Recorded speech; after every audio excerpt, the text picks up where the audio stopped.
记住，责罚尽兴了吗？若还不解气，便再打我一会儿，莫要气坏了身子。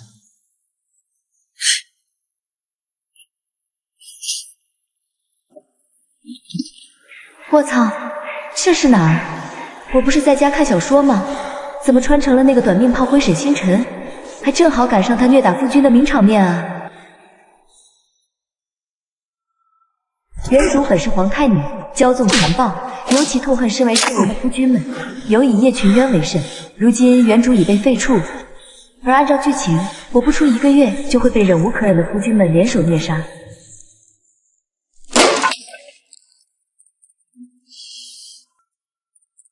旗主息怒，全渊他并非有意惹您不快，求您别再打他了。是啊，旗主，若是我们哪里做的不好，您尽管责罚我们，万万不可将全渊卖掉啊！旗主若是仍不解气，便割我的肉泄愤。只要您留下全渊，我们兄弟几个任凭旗主差遣，哪怕一起服侍您都行。等等，这反应是原主的体质在作祟，他这是离了男人就活不了的魅魔。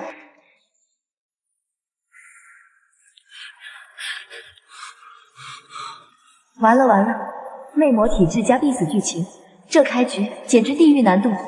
他们现在有多卑微，以后报复就有多狠。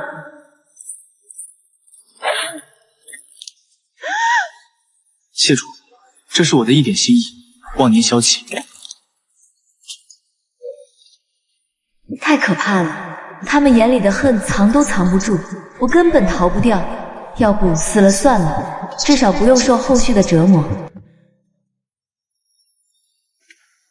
对了，小说里的设定，夫君受魅魔契约约束，必须终身护我，不得背叛，这就是我的保命符。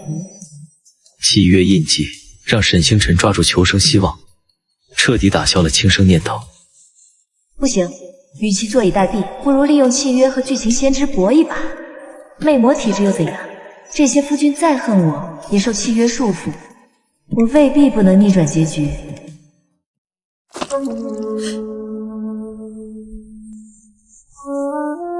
你这肮脏东西，拿回去！旗主息怒，是属下逾越了，求旗主莫要嫌弃，属下愿做任何事赎罪。旗主若不解气，可责罚属下，万勿动怒伤身。原来是这样，这是魅魔契约的本能效应。原主长期靠虐打掌控他们，契约早把旗主命令和绝对服从绑死了。我不过是退回肉块，竟也触发了他们的畏惧本能。少在这里装可怜，本期主看着你们就恶心。现在立刻去荒漠里找热乎的熟食回来。限你们1个时辰内回来，找不到的话，就把你们3个煮了填肚子。是。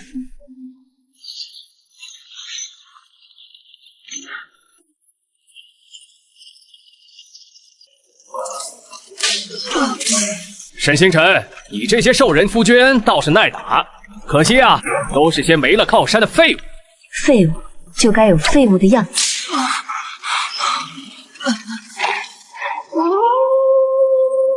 这些押送官兵看似奋力抵抗，实则早已被二皇女暗中授意，故意放水让几人逃脱，就是要让沈星辰在荒漠绝境中被自己百般虐待过的夫君们反噬，这才是最阴狠的报复。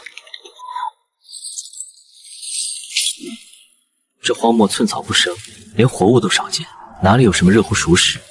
他根本就是在故意刁难我们。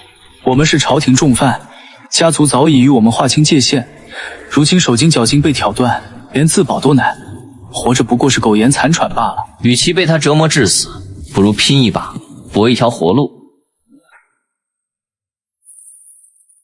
二皇女是公认的最强魅魔，且素来心地善良。若我们杀了水星辰，带着他的人头去投靠二皇女，说不定能有条活路。杀了他，我能报仇。可离了魅魔的生命力进化，我和曲思雨、冷艳迟早会枯竭而死。不杀他，只会继续被折磨。只有杀了他，我们才有机会活下去。不好，他们竟然想杀了我，投靠二皇女，还好我过来看看，不然死都不知道怎么死的。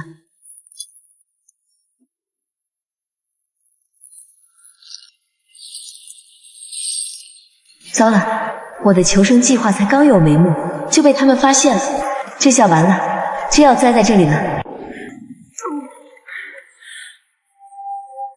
反了你们不成？本期主的话也敢违抗？刚才的指令作废了吗？立刻滚去荒漠找食物！若是再敢有半句废话，或是空手而归，就把你们3个卖到边境南风馆，让你们永世不得翻身。属下不敢违抗祭主命令，属下这就去寻找食物啊！求祭主息怒，属下即刻动身。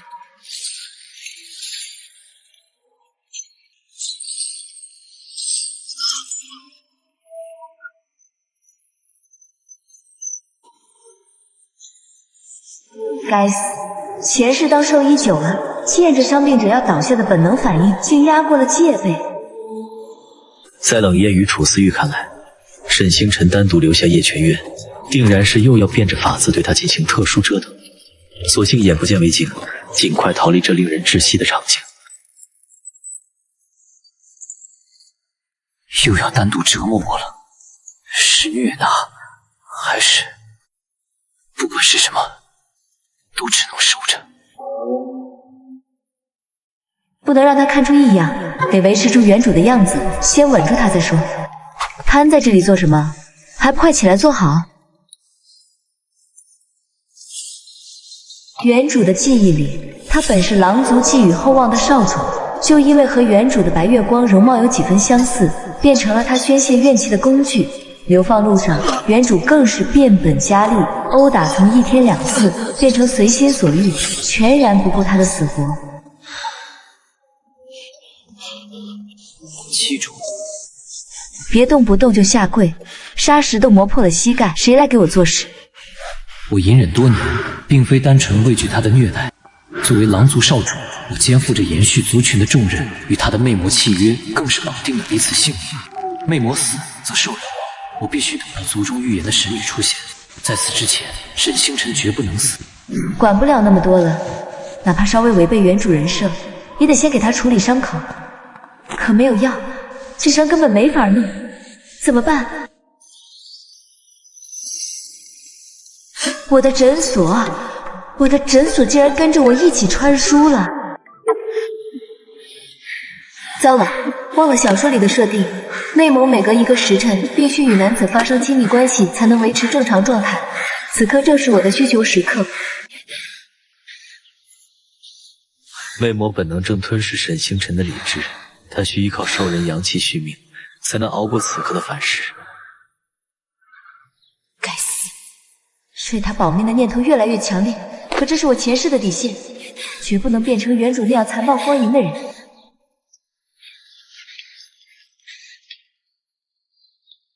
又到了他的需求时刻，无非是虐打发泄，或是强制侍寝，都习惯了，静静等着就好。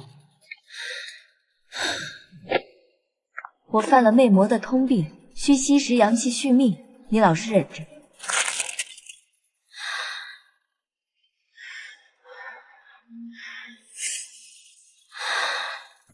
怎么会是这样？按魅魔习性，发情时唯有双修才能获取最佳效果。他为何选择这种方式？这完全违背了常识，不是他的风格。往日沈星辰残暴贪婪，对叶泉渊只有无尽折磨。这般点到即止、不缠不虐的举动，让他对沈星辰的认知首次出现裂痕。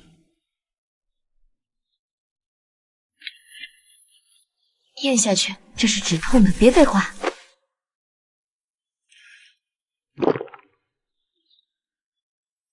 闭眼，敢偷看，我就撕了你的狼耳。阿弥陀佛，这是我穿书后第1次主动救人，既是为了利用契约稳住他，保全自己，也是兽医的本能，让我实在无法见死不救。祭主，你在救我，为何？叶玄渊始终认定沈星辰恨他入骨，早已做好魅魔身死、兽人覆灭的准备。这场突如其来的胃药屠膏颠覆了他的固有认知，连之前和冷艳他们约定的杀沈投诚的念头也悄然发生了动摇。少自作多情，你要是死了，谁给我做事？好好躺着养伤，明天还要指望你找水找食物，听到了没？一丝微弱的信任种子，在这场反常又微妙的相处中悄然萌芽。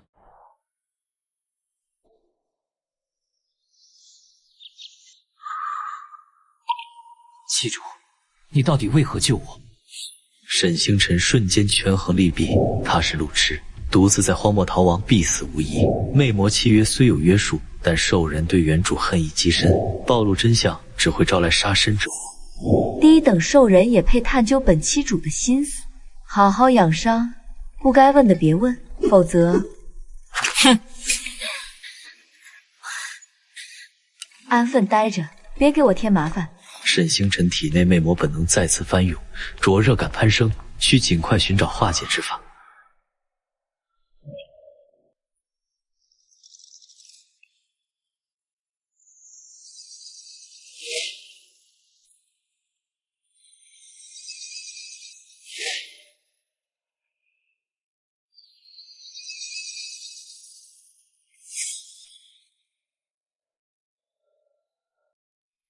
沈星辰摸清了金手指规则，紧跟随穿越的兽医诊所医疗资源可调用。他同时想起自己的专业功底，不仅能医治家畜，兽人本质也是兽类形态，他的兽医知识完全能应对他们的伤势。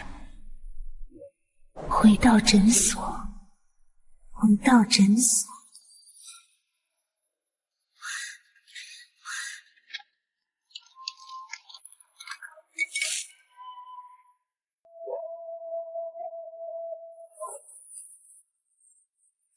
虽然是跨界用药，风险未知，但总算压住了魅魔本能，守住了底线，也确认了这里能当我的安全区，总算有了立足之地。楚思玉的手腕被锁链贯穿，蛇尾都化脓了，冷艳的狐尾脱毛溃烂，伤势比叶全渊还重。他们现在恨我，可若伤势恶化被女主救下，只会把账都算在我头上，加倍报复。不能等，为了自保，为了扭转必死的结局，我必须主动出手，治好他们所有人。检测到宿主成功激活金手指并初步运用，系统花花上线啦！完成主线任务即可回归现代哦。哎呀，检测到宿主属于违规穿书，需回场接受惩罚。紧急撤离中，附赠生存指南一本，祝宿主好运呀！原来如此，女主能收服这些兽人，核心就是在他们最落魄时伸出援手。若我抢先一步救治，断了女主的机会，他们就无法成为女主的百夫团，原主被削成人棍的结局也能从根源上规避。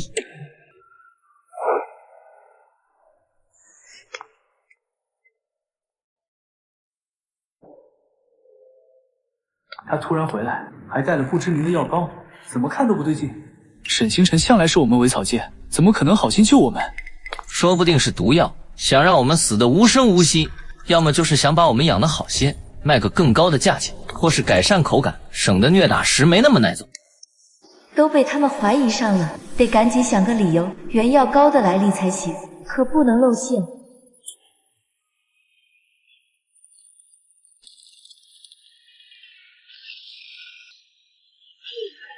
是追杀者。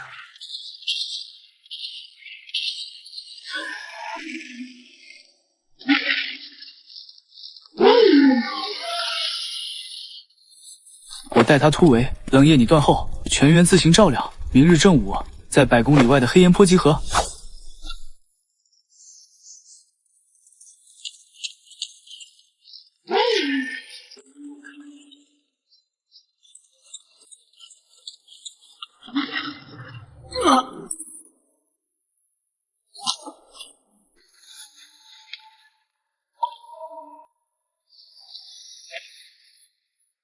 从来没见过这么血腥恐怖的场面，这些兽人也太吓人了。别慌，魅魔体质受契约保护，可被伤不可被杀，快拿出你的锁魂鞭反击。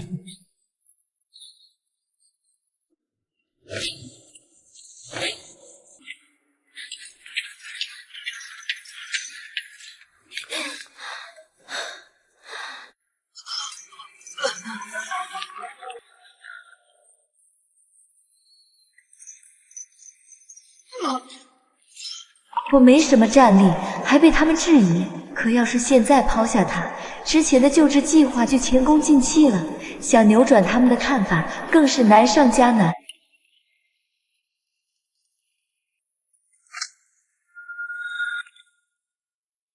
要走一起走，跑不掉就一起死。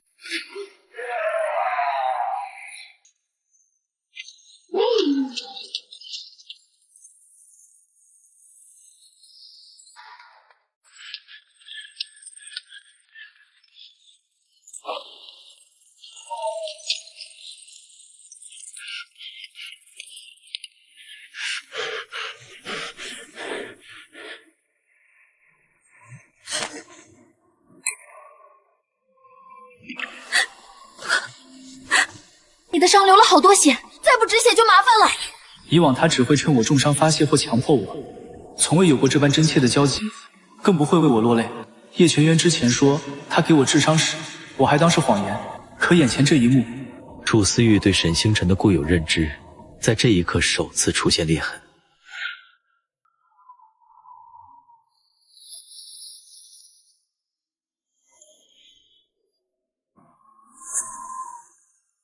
脱衣服，我给你处理伤口。又是这样，趁着绝境，想对我做不堪之事。就算葬身黄沙，我也绝不再受这份屈辱。过往惨痛经历让楚思玉产生负面联想，下意识认定沈星辰要借机羞辱他。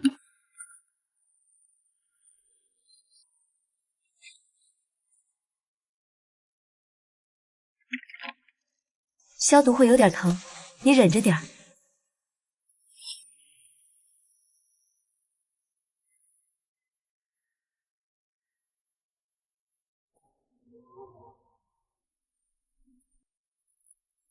这药膏是特制的，刚开始会有点刺痛，之后就能快速止血愈合，你别担心。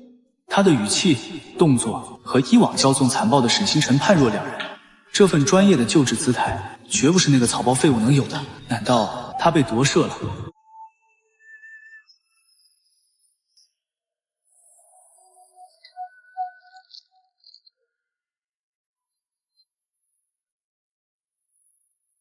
上来，我背着你走，这样你能省点力气。那道狰狞的旧伤，是原主用锁魂鞭亲手留下的。过往的沈星辰每次见到，都会以此嘲笑或再次抽打。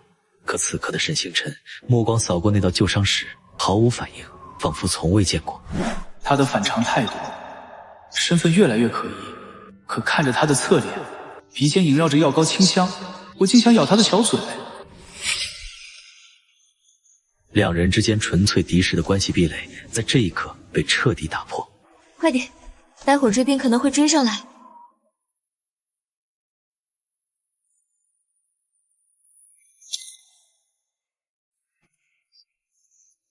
记住，再这样下去，我们都会渴死饿死在荒漠里。我的尾肉您可以割来充饥，只要能让妻主活下去。胡言乱语什么？本妻主再饿，也不屑吃你这等肮脏的东西。卡的反应不对劲，以往陷入绝境，他只会因为食物难吃而对我们施暴，从不会因脏拒绝同类相食。这到底是怎么回事？沈星辰的反常举动，让楚思玉对他的身份疑云再度加重。对了，原著真相里，楚思玉身上的玄铁锁链根本不是流放时官兵所加，而是女主沈天薇暗中指使的，目的就是为了后续亲手解链来拉拢楚思玉。我若抢先一步，就能断了女主的机会。就从手腕开始，只要控制好剂量，就能腐蚀断锁链，还不会伤到你。闭眼，不许偷看，不然我就把你的蛇尾彻底割下来。楚思玉猜不透沈星辰的意图，连日来的反常让他无法全然警惕，再加上契约的压制，竟不自觉将信任交付出去，缓缓闭上了眼。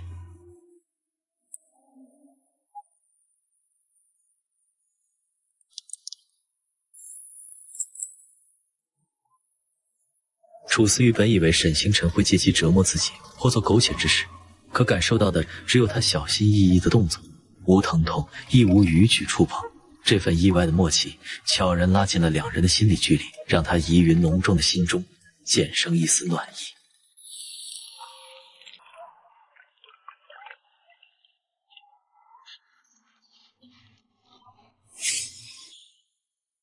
哼，七主果然无时无刻不在想着做这种事，哪怕在这荒漠绝境里，也改不了放荡本性。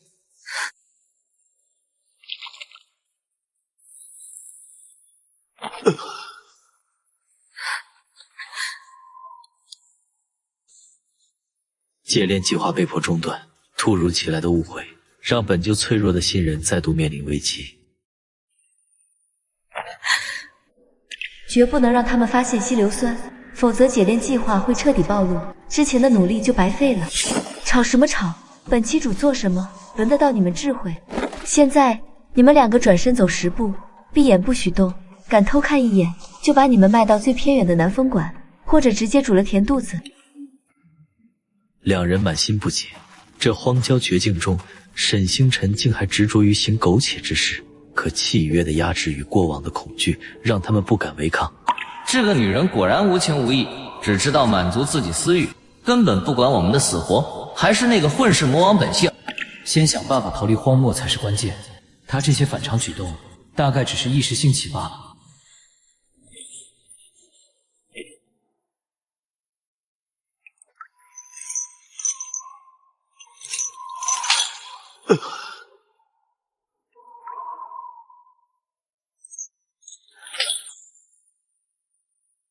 楚思玉从最初以为要被轻薄的羞耻，到感受铁链逐渐脱落的轻松，内心受到巨大冲击，认知不断被颠覆。这是他被流放以来第一次有人真正为他解除禁锢，而非施暴或利用。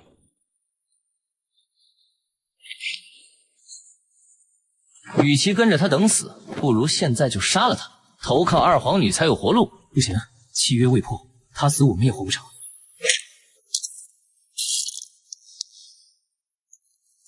他怎么样了？还能怎么样？没救了，我也快撑不住了。追兵、伤口、饥饿，我们迟早都是死路一条。现场陷入绝境，叶全渊重伤濒死，楚思玉刚解炼还很虚弱，冷艳伤痕累累，而沈星辰只是个毫无战力的魅魔，连自保都难。不能让他死，这些夫君是我逆转命运的唯一筹码。一旦团队散了，我被削成人棍的结局只会提前到来。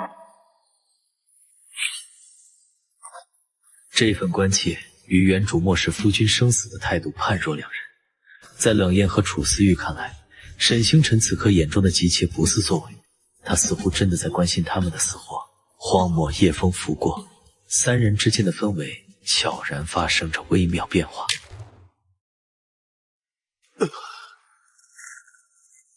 伤势比想象中重太多，必须立刻带他进诊所救治，晚了就来不及了。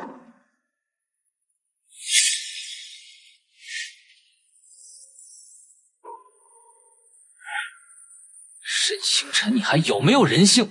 全员都快死了，你居然还想着趁人之危行苟且之事，心若顽石，只知贪恋欢爱，你根本不配做妻主。我是魅魔，本就被世人视作无情人。你说我心若顽石，我认，但你凭什么污蔑我？我与楚思玉之间根本没有你想的那些龌龊事。你们如今重伤缠身，浑身是伤，我对你们毫无兴趣。你刚才这一脚，我记下了，日后必定加倍奉还。现在不是吵架的时候，叶全渊撑不了多久，必须立刻救治。不想一起死在这里，就闭嘴。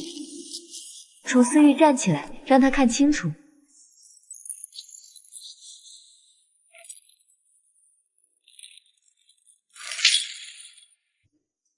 这些铁链此前被稀硫酸腐蚀断裂，只是粘连在衣物上，未脱落。此刻已经彻底掉落。原来如此，之前看到的亲密画面根本不是苟且，是他在帮楚思玉解炼，我居然错怪了他，还踹了他。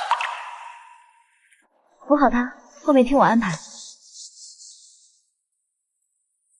带我和他们一起进入诊所。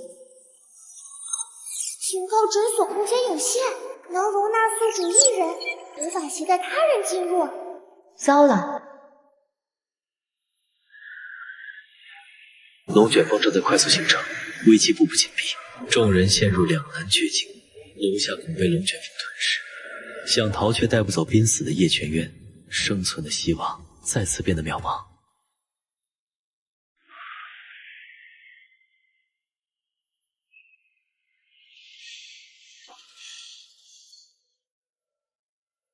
完了，叶全渊动不了，我们根本逃不掉，难道要一起被龙卷风吞了？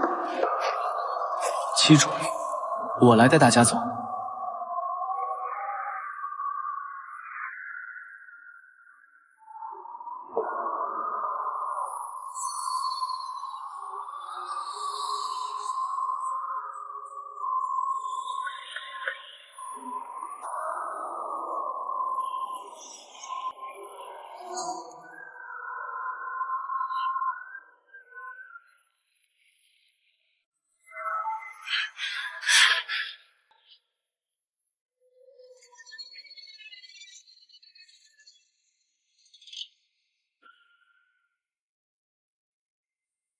胸骨断裂，气息都快断了，必须立刻进行开膛手术。可诊所空间绝不能暴露，只能想办法先让楚思玉和冷艳暂时沉睡，把这药吃了，好好睡一觉。又是毒药，以前他就用各种破药折磨我们，现在想趁我们虚弱下手，没门儿。你又想耍什么花招？这根本就是毒药。我相信旗主不会害我们，他竟然能帮我解开锁链，就不会在这种时候动手。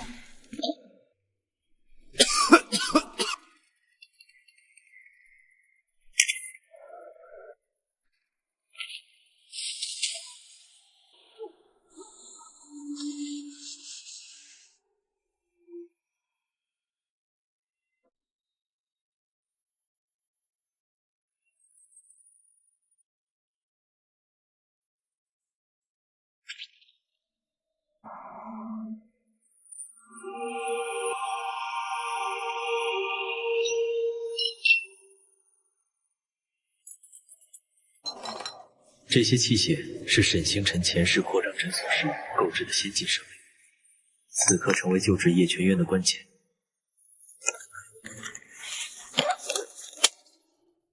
我虽有丰富的兽医手术经验，可从没给半人半兽的兽人做过开膛手术，万一出错就全完了。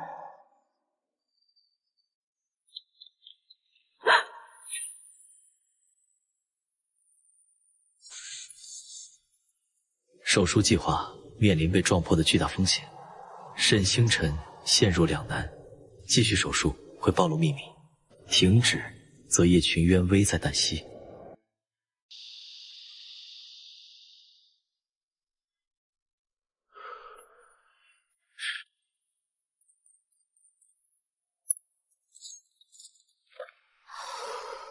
还好赶上了，要是喊出来就糟糕了。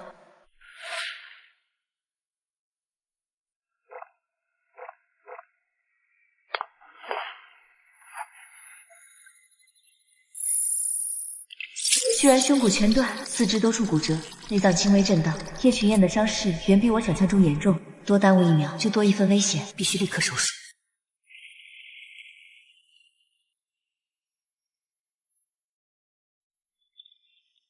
没办法，衣服只能先除掉。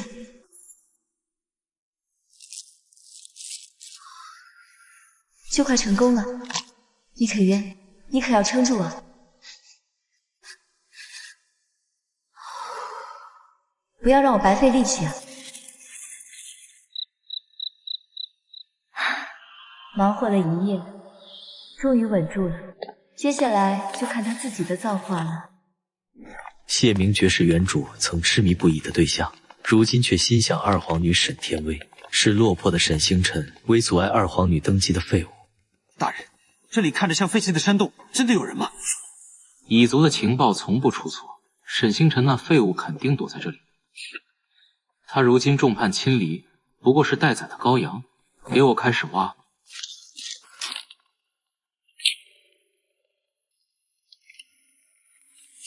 居然和那个霸凌我的渣男长这么像，旧仇加新恨，这笔账正好一起算。沈星辰，没想到你也有今天。念在你曾对我一片痴心，只要你亲手解决了这几个兽人夫君，我可以给你留个全尸，也算不负你往日的痴迷我了。痴迷你，谢明觉，你也配？沈星辰的反常举动彻底打破所有人对他的固有认知，洞穴内气氛瞬间剑拔弩张，冲突一触即发。沈星辰，你疯了！我再给你一次机会，立刻给我道歉，否则我就彻底断绝与你的所有往来。谢明觉仍抱着固有认知，笃定沈星辰会为挽回他而卑微妥协，全然没意识到对方早已脱胎换骨。断绝往来，谢明觉，你也太把自己当回事了。你不过是个被大梦国抛弃的质子，顶着一张平庸丑陋的脸，也敢让本期主痴心相待。我从前真是眼诛心盲，才会看上你这种货色。看看我身边的3位夫君，容貌、能力，哪一点不比你强1000倍万倍？他竟当众撕碎对谢明觉的痴恋人设，还是主动承认我们是他的夫君，这转变实在太惊人。贱人，我杀了你！沈星辰借着浓雾掩护，争取逃亡的时间。我们快走，烟雾破不了多长时间。沈星辰果断利落的举动，彻底打破了只会依赖夫君的废物形象。快，楚思玉，画蛇吐韵。明白。冷焰，夜泉原上蛇背，动作快！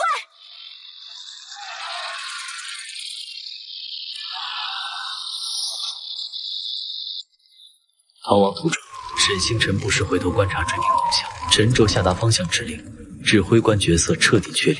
3位夫君虽对沈星辰的转变仍心存疑惑，但都默契组织，团队协作首次成型，朝着生机疾驰。怎么会有这么多巨型蚂蚁？还是训练过的，这下麻烦大了。巨型蚂蚁群步步紧逼，团队再次陷入生死危机。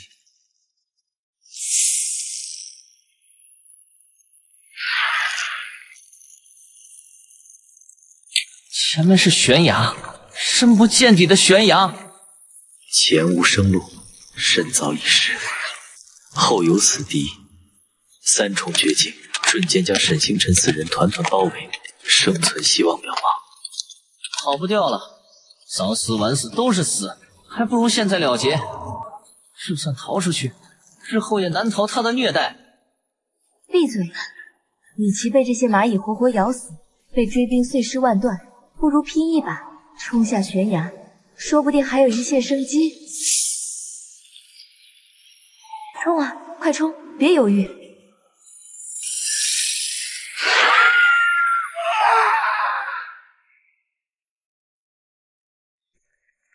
大人，万万不可！这悬崖底下是死人谷，掉下去的人从来没有生还的可能。大人，二皇女的命令只是让沈星辰死，如今他已经坠崖，必死无疑。大人何必以身犯险？没错，我何必为了一个将死之人赔上自己？待二皇女登基称帝，便封我为皇贵夫，执掌后宫大权，尊享无尽荣华。沈星辰已死，我只需回去复命，便能坐等荣华富贵。哼，算他运气好。走，撤兵，随我回帝都复命。所有人都认定沈星辰已葬身悬崖谷底，无人知晓深渊之下另有生机，命运的齿轮正悄然转向。小娘子，你可算醒了。你昏迷了1天1夜，可把老婆子吓坏了。这是哪里？我难道又穿书了？楚思玉他们3个怎么样了？小娘子小心，俗话说伤筋动骨100天。谢谢您救了我。请问你有没有见过和我一起的3个人？他们一个是狼人，一个有蛇尾，还有一个生着狐尾。小娘子说的是你那些男人啊。嗨，男人啊，不就是个供人使唤睡觉的工具？没了再找就是，犯不着这般惦记。我劝你不如把它们卖了换钱，山下的验花馆专门收这个，均买的能卖10两银子，就算是重伤的也能换2两，够你快活好一阵子了。卖了？他们是活生生的人，怎么能说卖就卖？老夫人言语间导致的男尊女卑观念，以及将人口买卖视作稀松平常的态度，让沈星辰难以接受。尤其那诡异的笑声与贪婪的眼神，更让他心头发毛。小娘子年纪轻轻，倒挺迂腐。男人嘛，生来就是给女人使唤换钱的物件，有什么不能卖的啊？不说了，我还得赶去卖自家男人呢，去晚了好价钱就没了。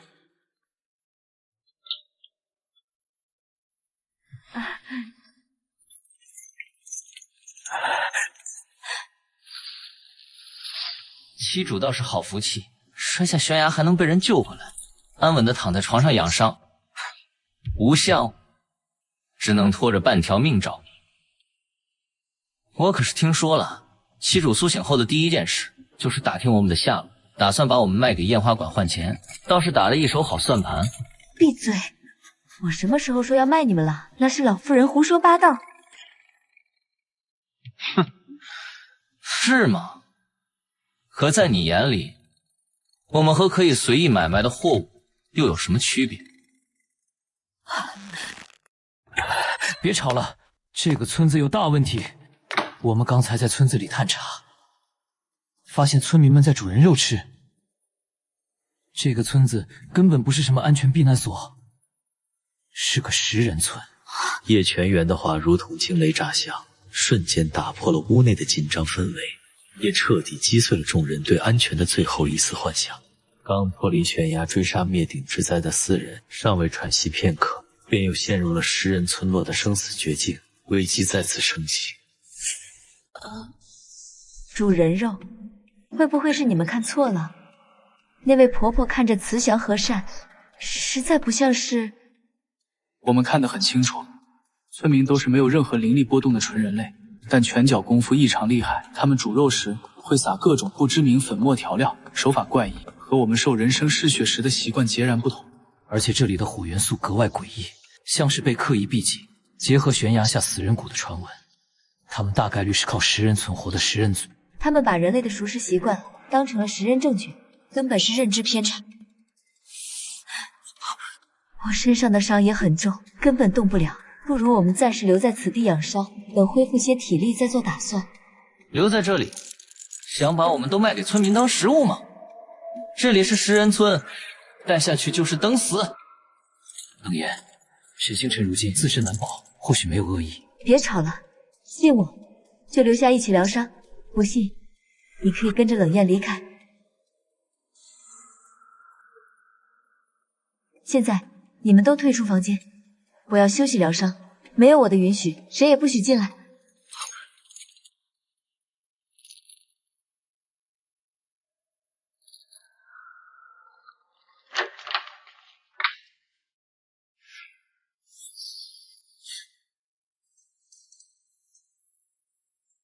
兽人习惯生食，把人类的熟食当成怪异行为，这根本是物种习性导致的认知偏差。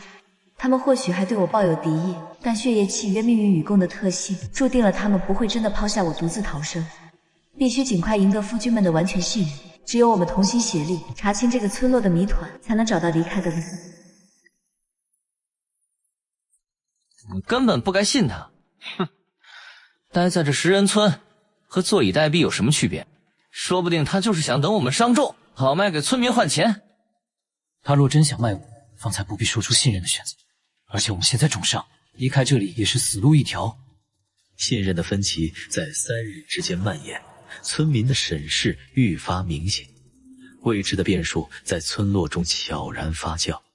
一场新的危机正步步逼近，尚未喘息的4人又将面临新的考验。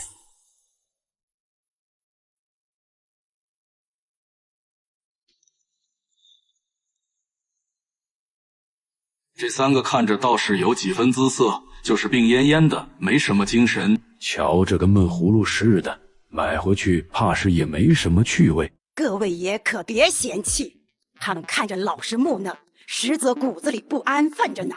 昨天还惹得我们家小娘子动了情，实在是不成体统。这样的男人买不去好好调教一番，保管温顺听话。爷，价格好商量。这3个虽说重伤在身，但底子摆在这儿，那模样周正的，定能卖个好价钱。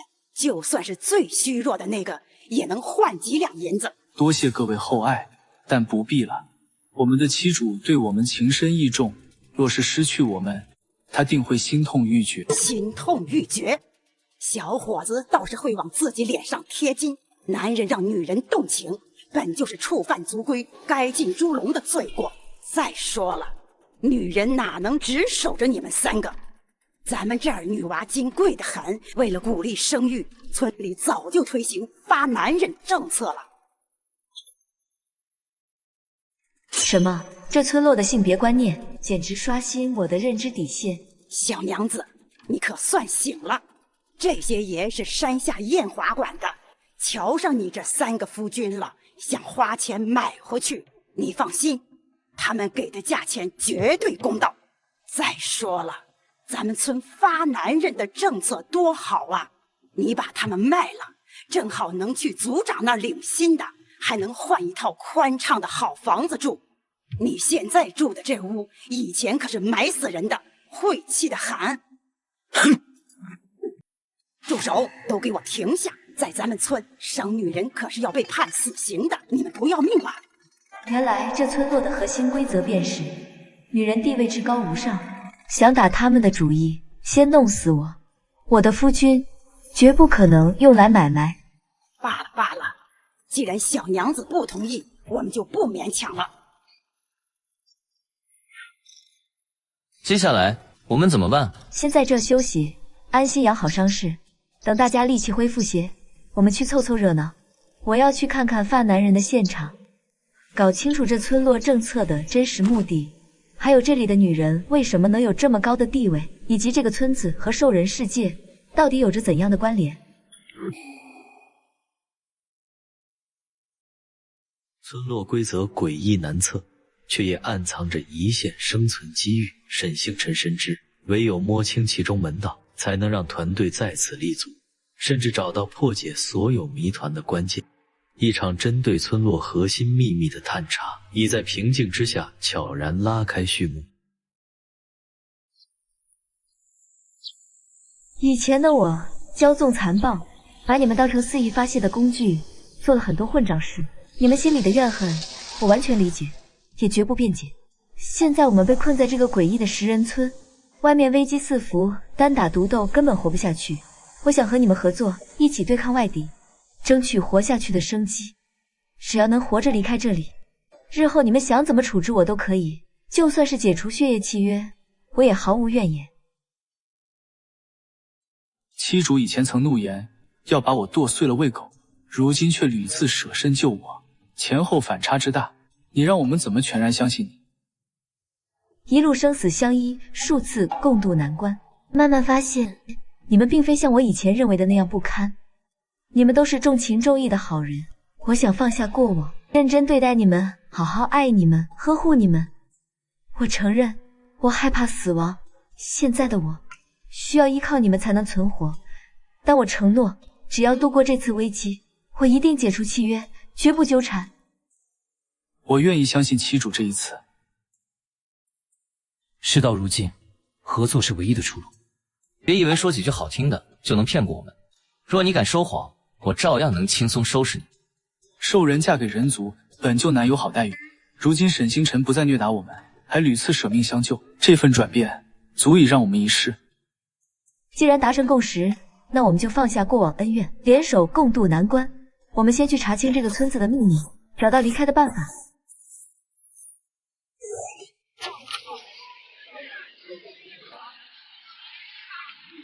这个长得不错，我要了。这个身材好，我也要了。刚确立合作信任，沈星辰便做出反常举动。他此举究竟是真心挑选，还是另有图谋？这份刚建立的脆弱信任，又将面临怎样的考验？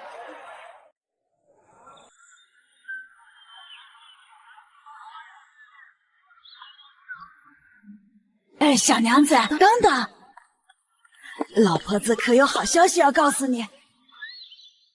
村长说了，只要你一次性选购10个男人，就赏赐你村委的宽敞大宅子。那房子又干净又气派，可比你现在住的破屋强100倍。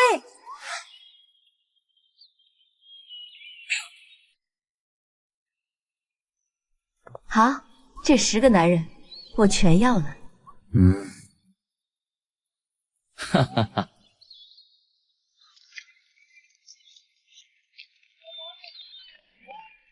阎婆，这小娘子一次性选了10个，可算帮村里解决大麻烦了。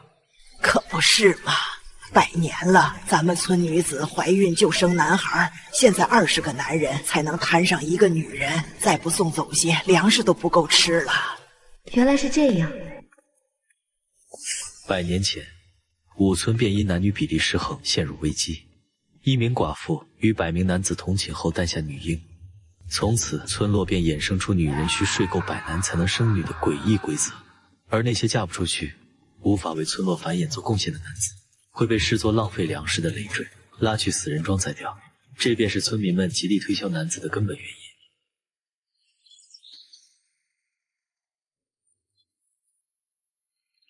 小娘子果然爽快，这小楼从今日起就赏赐给你了。村委人少，平日里闹出多大动静都没人管，你只管安心住着。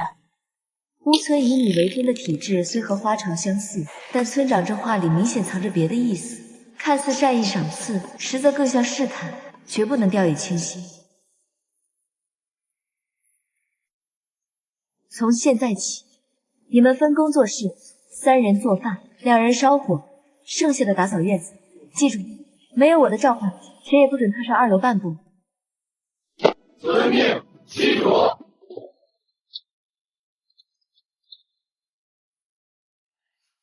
这些新收的自家人，看似温顺听话，实则暗藏致命威胁。2楼的4人尚未察觉楼下的异动，他们以为暂时获得了安稳住所，却不知危机从未真正解除，杀机已在暗处悄然蛰伏。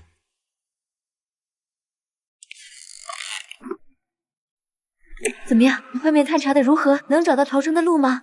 村落只有一条通往外界的路，被10几个凶神恶煞的村民全天候把守。我们现在重伤未愈，又不清楚村落的全部底细，短时间内根本无法逃出去。而且这村子有个诡异规则，掉落致死的女子必须与白眉男子同寝并生下女婴，才能获准离开。说起来，你的眉毛身份倒是挺适合这里的。都什么时候了，还说这种废话？现在是该调侃的时候吗？能不能分清轻重？我刚才观察过，村里的女子极少，大多是老妇，青壮年男子虽多，但全村人力加起来未必是我们的对手。当下最稳妥的就是暂留此地休整，等养精蓄锐后再做打算。谁知道你是不是故意想留在这里，和那些男人寻欢作乐？冷艳，说话注意分寸，七主是在为团队谋划，绝非你想的那般不堪。你凭什么用这种居高临下的语气跟我说话？够了，现在不是内讧的时候。这村落地处3不管地带，村里的男子个个威猛有力，若能将他们收归己用，日后或许能助你夺回皇太女之位。既然如此，我决定任命楚思玉为正夫。日后若我重登皇太女之位，她便是首席夫君，负责管理所有夫君，兼任我的首席助手，代我行事。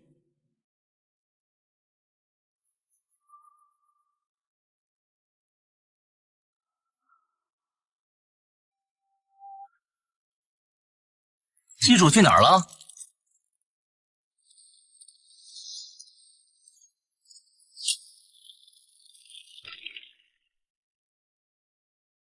？2位哥哥，机主叫你们去吃饭，快随我来。谁是你哥哥？我们的机主在哪里？村的规矩，不听机主话的人都要扔到锅里煮了。你们识相点，就自己下锅。若是不肯，我只好动手了。10位清瘦男子早已隐匿在暗处，沈星辰与楚思玉的失踪，不知是被控制还是另有图谋。冷艳与叶全渊深陷主人陷阱，又重伤未愈，能否顺利脱身？不听七主话的人都要扔到锅里煮了。你们识相点儿，就自己下锅。若是不服，我只好动手了。冷静点，我们重伤未愈，对方人多势众，现在动手我们讨不到好。大胆，本期主的夫君，轮得到你教训。我向来钟情性格刚猛的男子，我夫君护我心切，何错之有？你不过是我收下的下人，也敢越俎代庖，对我的人指手画脚。属下知错，请期主责罚。责罚就不必了，本期主饿了，先吃饭。你的账待会儿单独找你算。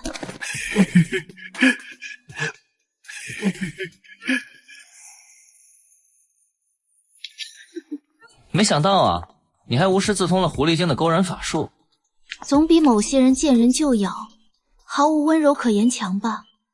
不过说实话，我还就稀罕你的脸，真的很喜欢。记住，有人在外面盯梢。这还是我穿书以来第一次对冷言露出毫无防备的笑容。原来放下对立，他也并非那般难以靠近。两人间积攒已久的敌意大幅消解，过往的尖锐与抵触渐渐褪去。这场不经意的互动，让他们的关系迎来了关键破冰。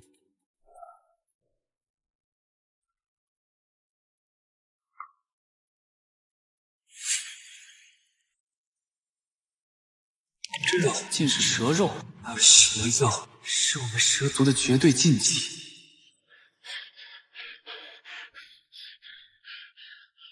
这蛇肉汤里被下了药吧？沈星辰喝下后必会发病，到时候必须靠你们10个才能进。你们的目的就是想借此控制他。旗主是怀疑属下的厨艺，还是嫌弃这饭菜？若是不满意，属下可以立刻向村长请示，给器主换一批更合心意的人来伺候。不吃，这些人8成会立刻反驳；吃，就会落入他们的下药陷阱，被牢牢控制。不管选哪个，都是死路一条。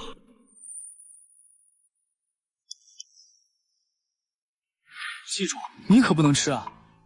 楚思玉对蛇肉有种族禁忌，叶全渊和冷艳本就抗拒人类熟食，硬拼我们重伤难敌，想要破局，只能我以身涉险，将计就计。啊！旗主居然全部把汤喝光了！什么？他竟然为了我们把汤喝掉了？什么？旗主居然把我们的汤也喝了？成了，这是成了。今晚便是我们的洞房花烛夜，你们先把屋子收拾干净，我在2楼等你们。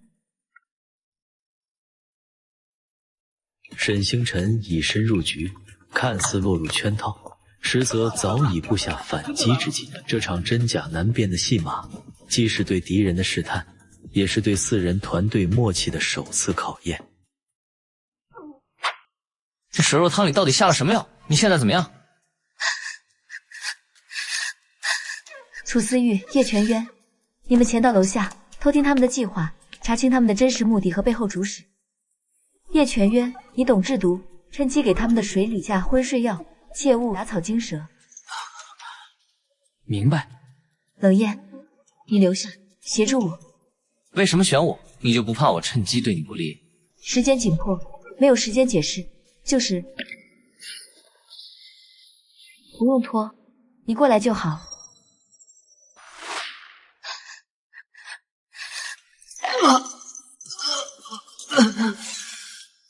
我留下你，是因为信任你。在这个诡异的村子里，我们只能彼此依靠。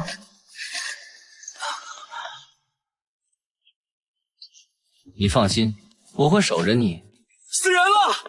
死人了！所有人赶紧来院子集合！怎么回事？本周密的反击计划被这突如其来的死人变故彻底打乱，未知的死亡阴影笼罩而来。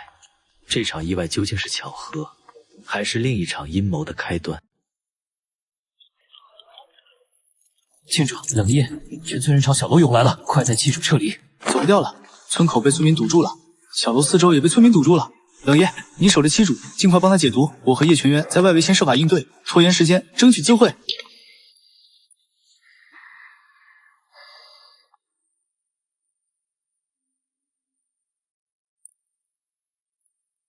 魅魔发情期需与男子亲密才能缓解痛苦，如今全村唯独已是绝境，再被药效折磨，只会彻底失去反抗能力。现如今别无他法，我既是他的夫君，便不能眼睁睁看着他受苦。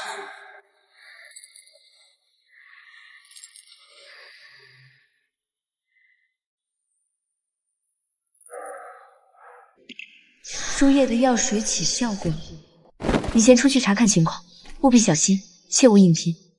这些东西的秘密只有我们两人知道，绝不能泄露给任何人。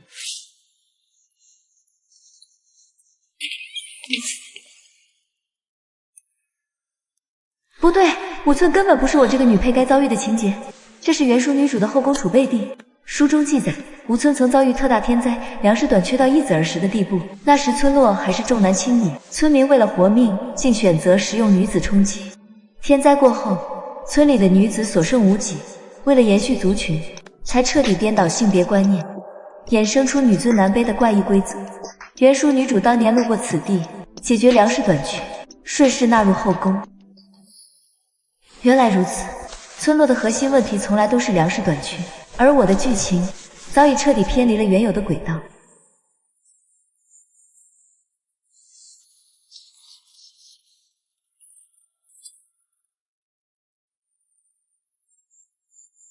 真相浮出水面，沈星辰既明晰了危机根源，也陷入了新的困境。他清楚知晓，想要化解当前的围堵危机，关键便在于解决粮食短缺这一核心矛盾。可如何不再重走女主老路，不收留多余男子的前提下破局，这也成了他最亟待解决的两难难题。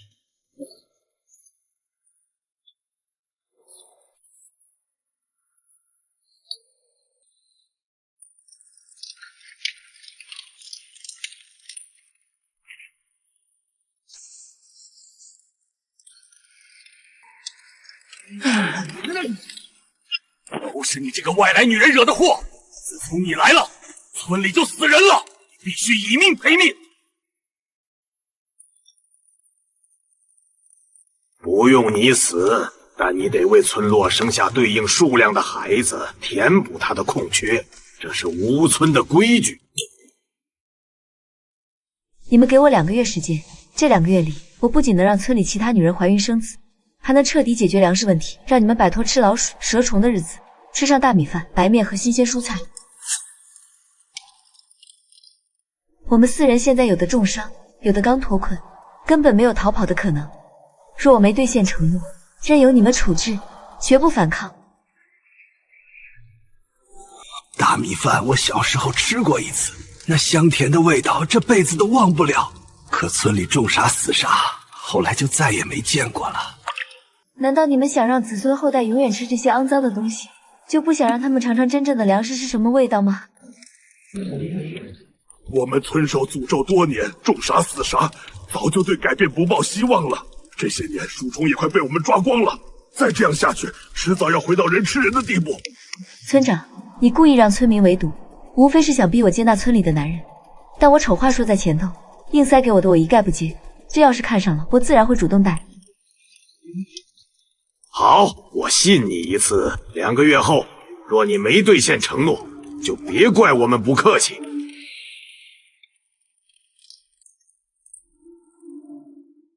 一场以未来为赌注的交易，暂时化解了全村围剿的危机，但5村多年的诅咒与绝境，绝非轻易能破。沈星辰的承诺，更像是一场未知的豪赌。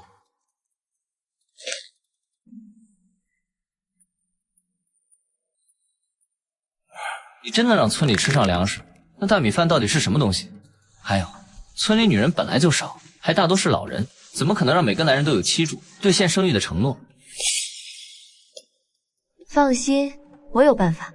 再说了，长得好看的男人多几个在身边也不错，不是吗？沈星辰刻意避开具体方案，留下满脑子疑问的3人，而他口中的粮食计划与生育承诺，仍是萦绕在3人心中尚未解开的悬念。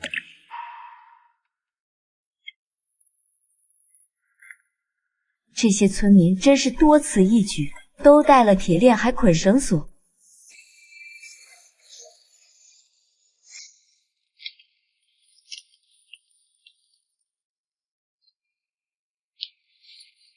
我有办法彻底解开你们的铁链。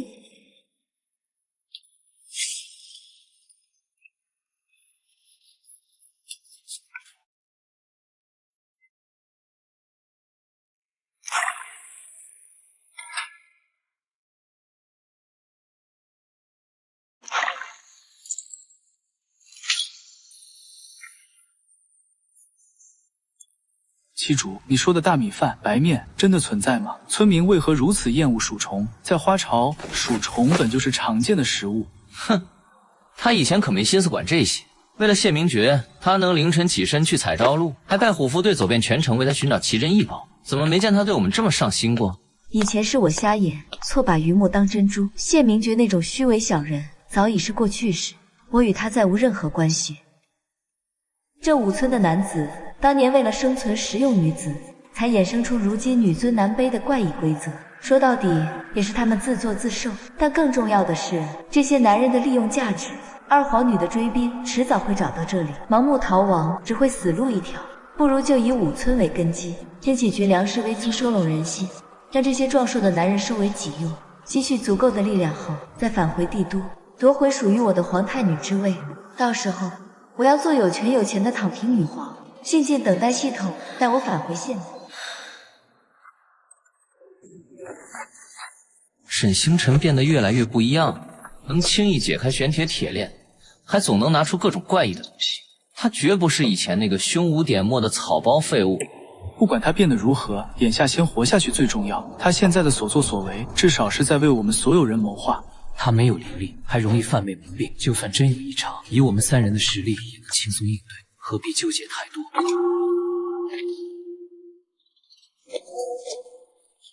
他这是睡着都会犯魅魔病了？深夜突发的魅魔异状，再次将4人推向未知的困境。沈星辰意识混沌，3人戒备不已。这场突发状况究竟会引发怎样的混乱，又能否顺利化解？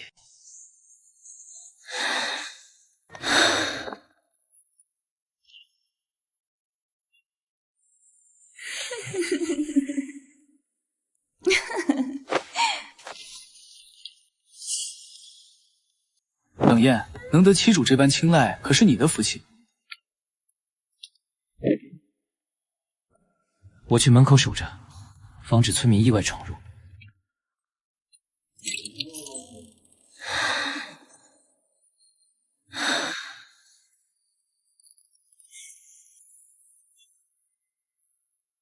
这可是狐狸一族情欲难控时才会显露的本能标志。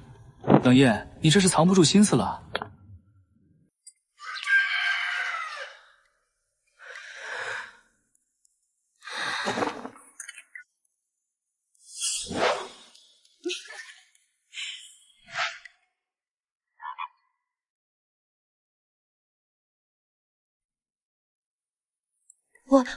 我就是饿了，想找吃的，不小心扑到你身上的。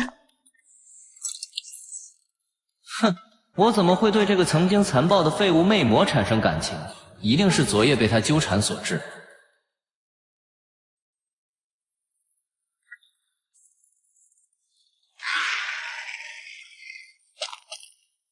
七主，快跑！这些东西太诡异了。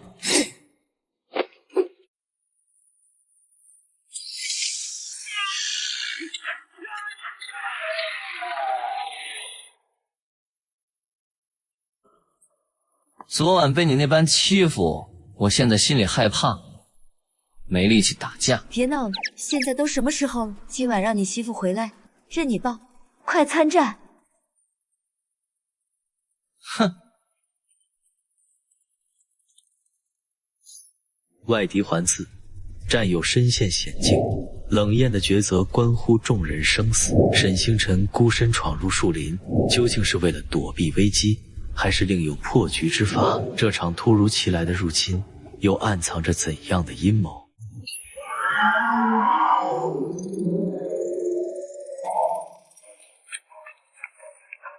自己是自己，他即便暂时离开，也从未这般不管不顾。今日竟独自逃窜，我这份失控的情绪，到底是其他懦弱，还是……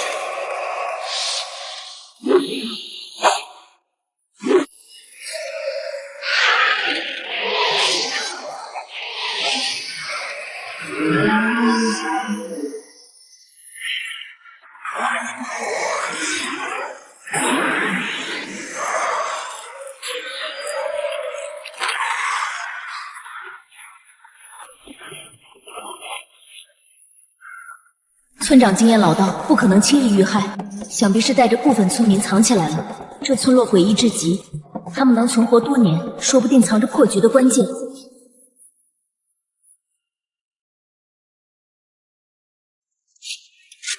原来他们是想引海水入村，用海水淹死入侵的怪物。此时正值枯水期，海水距村落还有不短距离，底下定然藏着排水暗渠，就算挖通入口，海水也难以在短时间内淹没村落，纯属白费力气。都是你这个妖女！若不是你带来外人，怪物怎么会找上门？杀了我，怪物也不会消失，反而没人帮你们。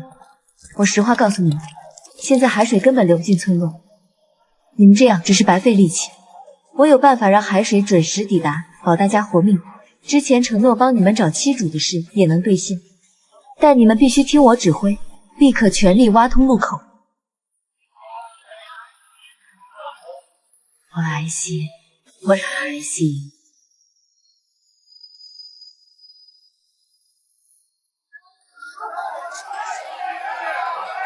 挖通路口后，立刻往山顶跑，海水会暂时困住怪物。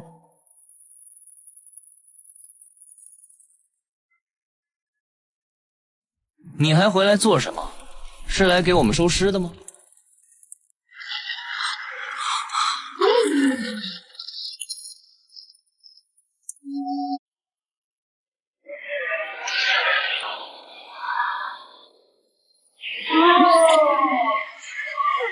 七主走，海水能暂时困住他们。冷烟抱着沈星辰，耳边海浪声与怪物嘶吼交织，心中瞬间通透。他终于明白，沈星辰早已知晓今日是海水倒灌的节点。所谓施法，不过是顺水推舟。该死，骨头像散架了，魅魔体质还偏偏这时候作乱，不能晕过去。七主，别管我！带叶群渊、冷艳立刻往高处跑。可是你，海水马上就到，快！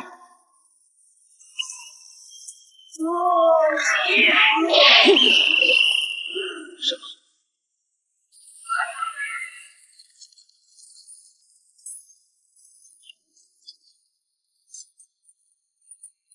沈星辰精心谋划的引海水过去之前完美落地，入侵的外敌被尽数覆灭，这场致命危机彻底解除。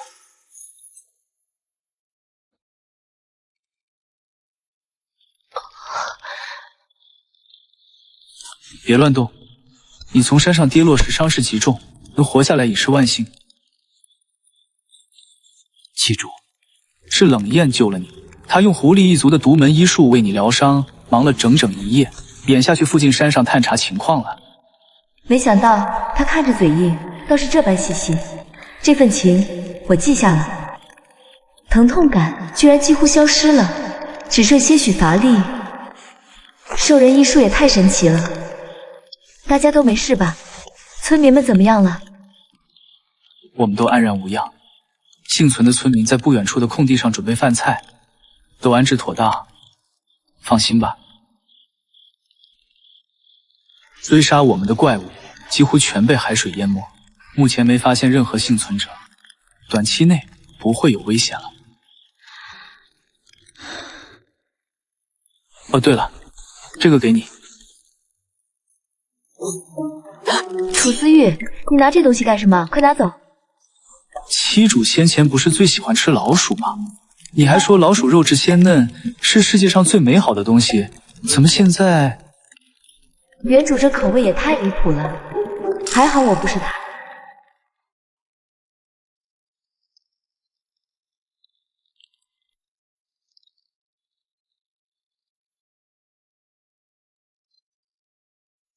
两人间的短暂疏离，无声凸显出沈星辰与原主在饮食习惯上的巨大差异。原主将老鼠视作美味，如今的沈星辰却对此本能排斥。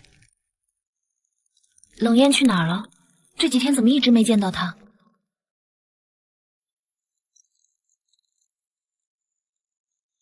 他知道你因为老鼠的事没了食物，便独自外出，想为你寻觅新的食物来源。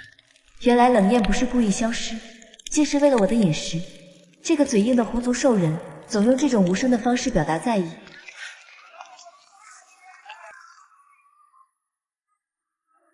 都是你这个妖女！要不是你，我们的村子怎么会变成这样？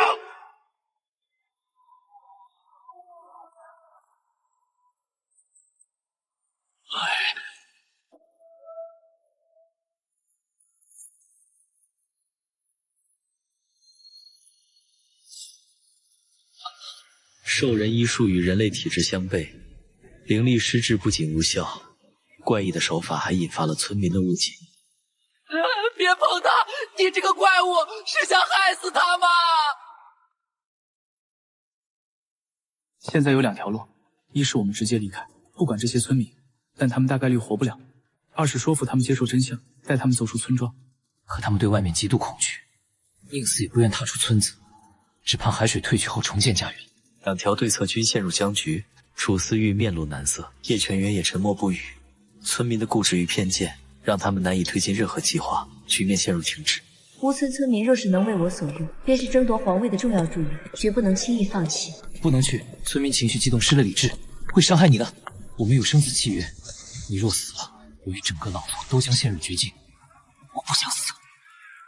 放心，他们只是普通人，你变身狼人便能轻松应对。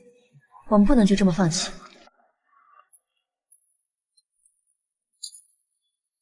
住手！我能治好他们。我来治这些病人，若是治不好，你们再弄死我也不迟。对于走投无路的村民而言，这是目前唯一的希望，即便心存疑虑，也不愿轻易放弃。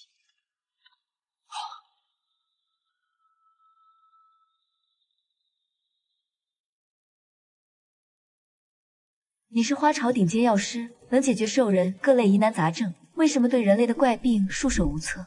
人类与兽人的身体结构差异太大，医疗体系也完全不同。我所学的医术对人类病症根本不适用。这一术局限的背后，藏着的是2个种族的深层差异。想要打破隔阂，绝非易事。村民们一边坚持不能信妖女，一边又被别无选择的现实裹挟。争执许久后，终究选择妥协。让你试一次，但我们全程看着，要是敢耍花样，立刻把你扔去喂海怪。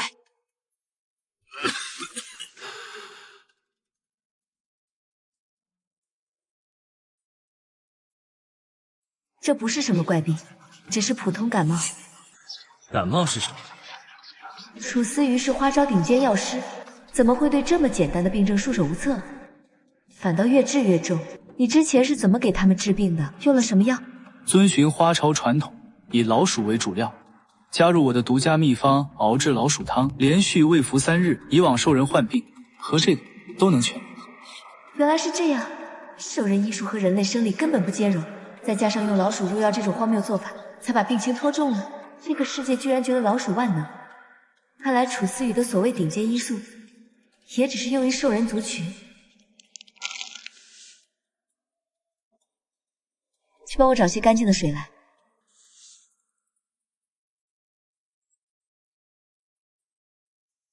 放心，半天之内，他们的发热、咳嗽症状就会好转。沈星辰以用时间见证效果的姿态展现自信，也进一步稳住了村民的情绪。村长，那白色小片是什么东西？真能救柱子他们吗？楚思玉那神医都治不好，这小娘子的东西能管用？之前还说她是妖女，现在真能信她的话？亏她还顶着神医名头，治了这么久，反倒越治越糟。乌村的规矩，男人的话不可信，女人的话多少能信几分。再等等看，自有分晓。这番话直接压下村民质疑，为沈星辰争取到关键的信任空间。沈星辰妖女的负面标签正逐渐被可能的救命人形象替代，聚居地的气氛从剑拔弩张慢慢变得缓和而充满期待。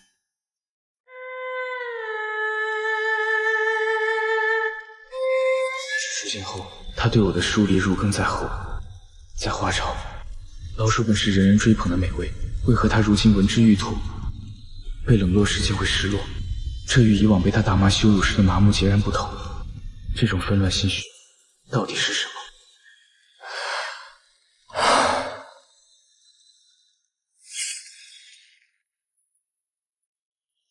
你最近很不对劲，是不是在意沈星辰的看法？没有的事，我只是在想后续的逃生计划。别自欺欺人了，你已经对沈星辰动了真情，没想到你堂堂蛇族也会栽在一个魅魔手里，这辈子怕是要沦为他的奴隶了。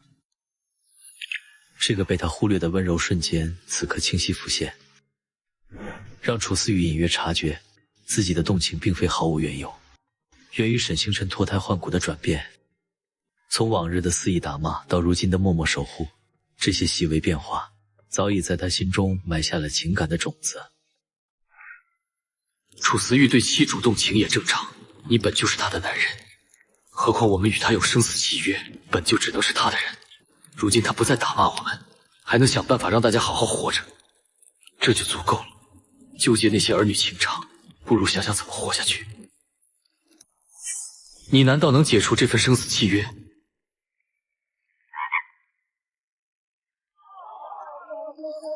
三人心中隐约推测，大概率是服用了感冒药的病危村民病情好转。沈星辰的治病赌约即将迎来关键结果，他们都清楚，这场赌约的结果将直接决定他们在武村的处境。局势即将迎来重要转折，从最初的敌视戒备，到如今的默认跟随，沈星辰的改变早已悄悄影响着三人的态度，悄然拉近了彼此的距离。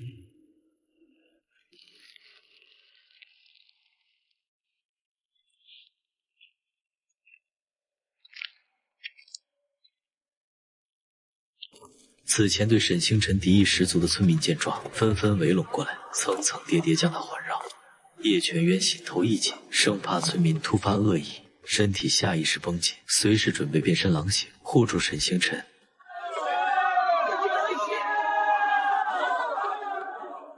我家那口子刚才还奄奄一息，吃了您给的白色药片，现在已经能坐起来喝水了。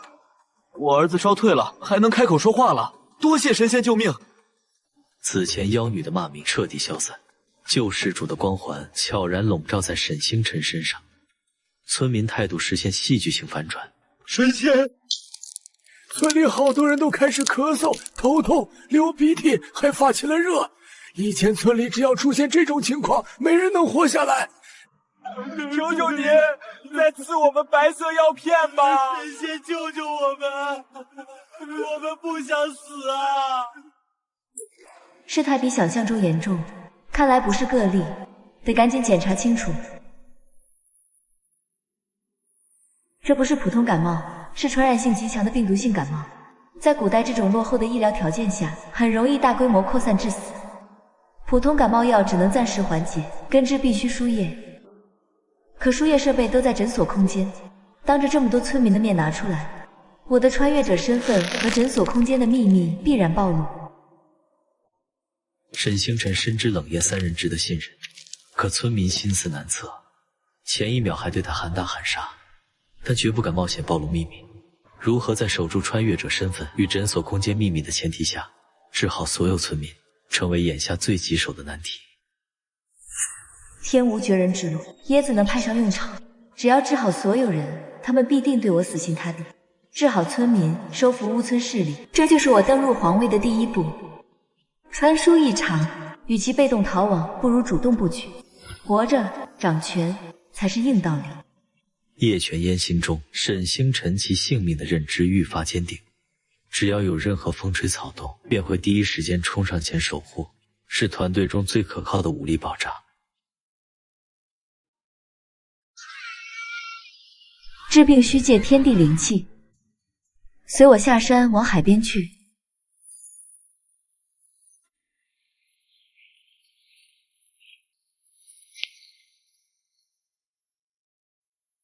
爬上去，摘20个椰子下来。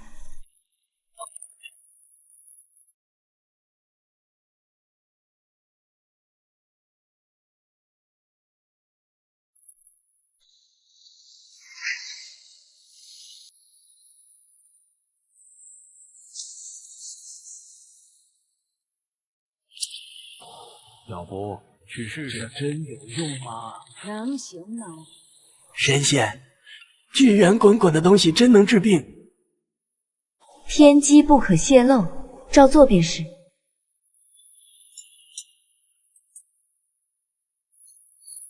楚思玉，你是花朝顶尖药师，可见过这种治病法子？从未见过，这些器具和手法闻所未闻。我也不知七主竟懂这般医术。他近来太奇怪了，以前残暴张扬，心思一眼就能看穿，如今不仅懂这些诡异本事，还屡屡成事。你们不觉得他要么是变了，要么是被换了？当年他为皇太女，男宠成群，如今只剩我们三人。一来是我们修为深厚，家族有依仗；二来是我们能摸清他往昔心思，提前自保。可现在的他像一团迷雾，你们明明有机会尝试解除契约，却始终留在他身边，到底在盘算什么？你是不是从未得到过七主宠爱？七主以前只抱过我，从未有过实质关系。我们兽人男性从小就被教导如何取悦女人，可我从未有机会对她施展。别跑偏了，我们敞开心扉说真话，到底要不要继续跟着他？你们在这嘀咕什么？有什么事瞒着我吗？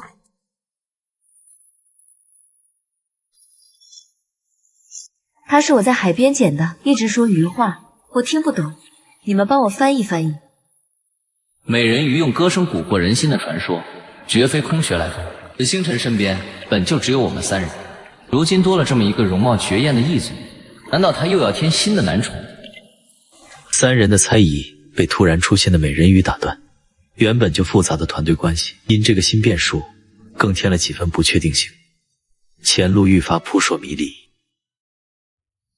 青丘狐狸才是天下最美的生物，这人鱼不过是能熬成鱼汤的凡物，根本不配让七主另眼相看。别乱动，再敢挣扎，我一巴掌拍死你！我是不是哪里得罪他了？这般不顾七主颜面，该好好惩戒才是。七主误会了，冷艳并非针对你。青丘与海中生物向来熟络，他是着急查看人鱼的伤势，才失了分寸。依我看，冷艳怕是因为七主身边多了个男人，吃醋了。未必，这条人鱼来历不明，说不定是追杀者派来的诱饵。我们不能掉以轻心。七主时而聪慧过人，时而又单纯得很，实在难以捉摸。往后行事，我们需加倍谨慎，护他周全才是。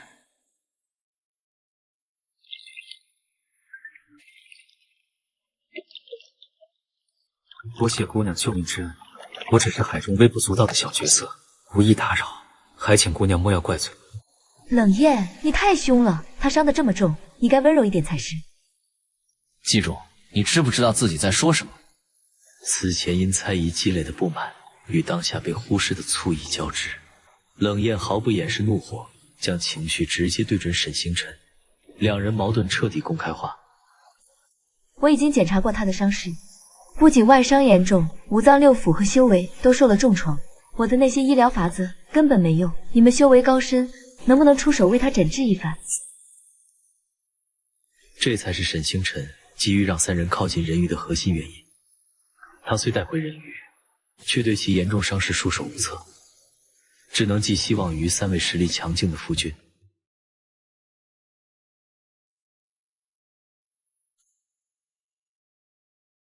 逃亡路上自身难保，你却要救半路捡来的陌生人。我们过去说。对一条来历不明的人鱼，你提温柔，可此前对我、对叶全渊、对楚思玉，你只有打骂与羞辱，这就是你所谓的温柔？我们陪你出生入死，换来的只有冷眼和苛责。他不过是个陌生人，却能得到你特殊对待。两人心中满是疑惑。冷艳是青丘最擅长掩藏心事的狐狸，向来冷静自持，如今却情绪失控。究竟是没控制住对沈星辰的真情，还是故意试探他是否真的改变，亦或是想验证顶撞后他是否还会打骂？这条人鱼看似柔弱无助，实则绝不简单，暗藏未知风险，必须多加留意。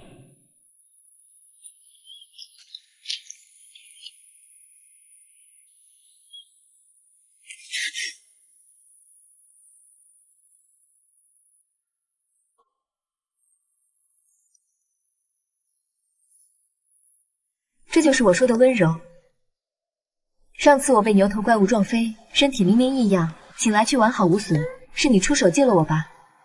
这几天你躲着我，对我发脾气，是不是因为我关心人鱼，却忽略了你？我预想过他发怒惩罚，却从没想过是当众亲吻这么亲昵的举动。怎么办？大脑一片空白，好想赶紧逃离。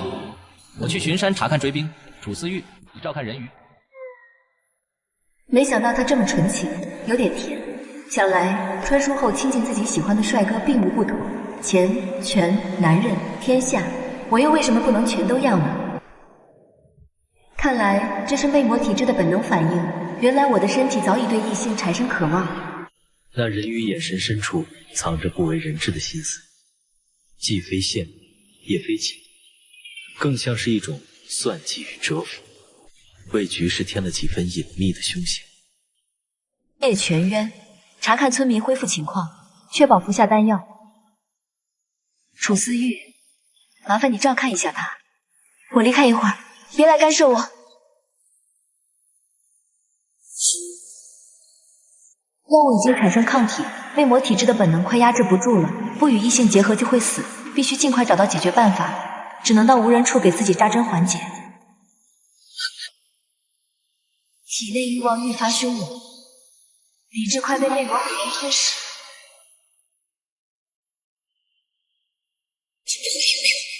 魅魔一族向来怕水，可我不能死。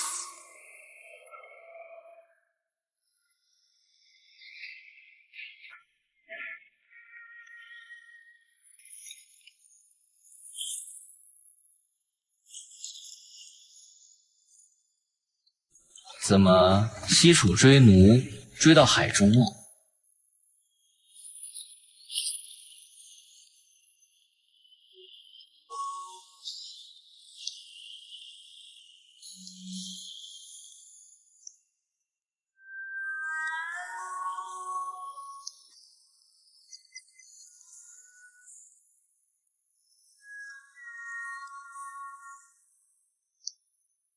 两人之间的氛围悄然转变，过往的相互试探与彼此戒备渐渐褪去，正是迈入情感与身体双重绑定的新阶段。那份超脱生死契约的真情实感，在无言的沉默里愈发浓厚。沈姑娘，我们村落被洪水淹没，就算回去也难以重建，更不想再困在原地等死。只要你给我们一口饭吃，我们全村人都愿意以命相托。追随你左右，我们有精湛木匠，也有懂经商的能人，藏有不少金银财富，并助你争夺天下。书中确实提到过吴村村民藏有财富，他们主动归附，正是我目前需要的助力。多谢各位信任，先找安全地方安顿了，后续之事我们再从长计议。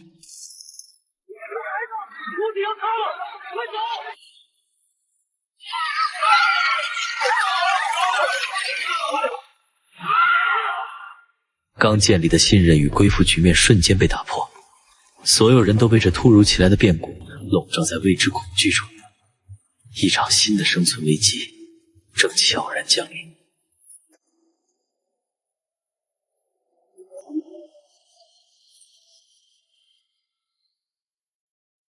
魅魔向来怕水，他明明不会游泳，当时却毫无惧色走向我，太反常了。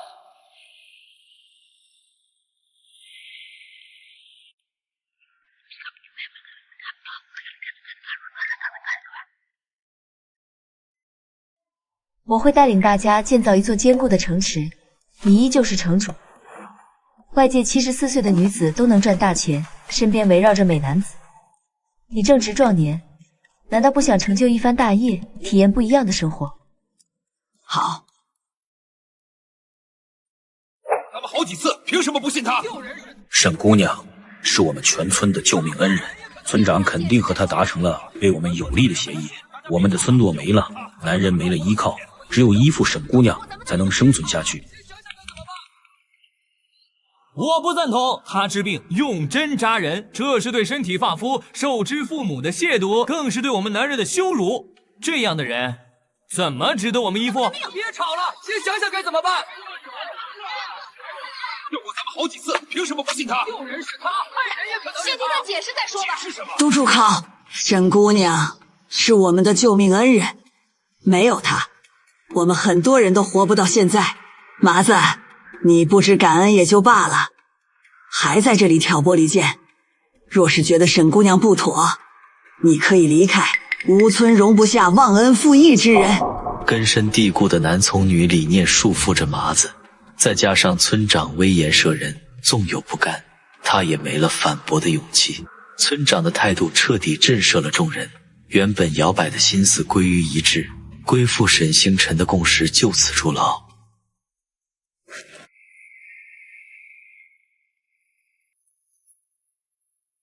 这美人鱼也太粘人了，根本甩不开。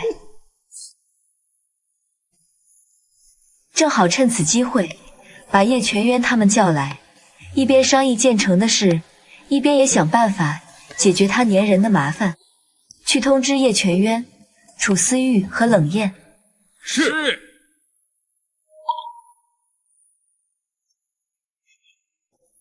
等会儿开会绝不能提及老鼠，听到没有？我记住了。七主这般着急召集我们，莫不是想找人鱼的麻烦，炖一锅鲜美的鱼汤？胡说什么？他是人鱼王子，能操纵水族，是我争夺皇位的重要助力。我拉拢的是他的实力，不是他的容貌。七主向来钟爱美丽之物，如今却说看重实力，倒是让人意外。再瞎说，我就气晕你！以前沈星辰生气会打骂惩罚，如今却用亲吻表达愤怒。若惹他生气，能换来这般甜蜜惩罚，就算故意激怒他，好像也很有趣。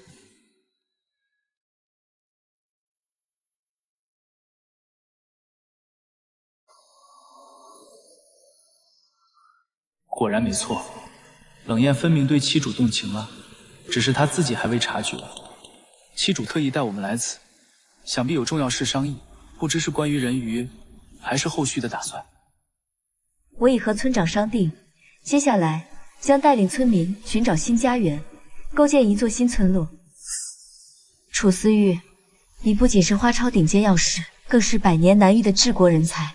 花朝国师的名号绝非虚传，创建新家园、安置村民的核心任务就交给你了。放心，属下定不辱使命。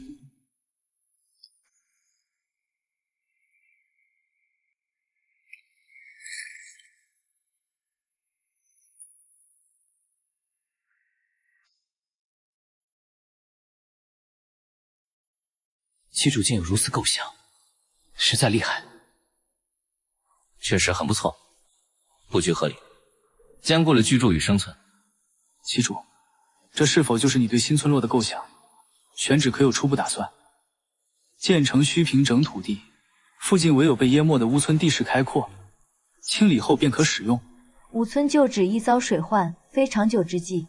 往东8里有一处小盆地，地势平坦，水源充足，且易守难攻，才是理想之地。七主，选址之事交给我，我先去探查路况，扫清潜在危险。叶全渊是狼族少主，幼时被父母用极端方式培养，沦为原主礼物后饱受打骂，却始终未黑化，骨子里藏着绝对的忠诚与强悍。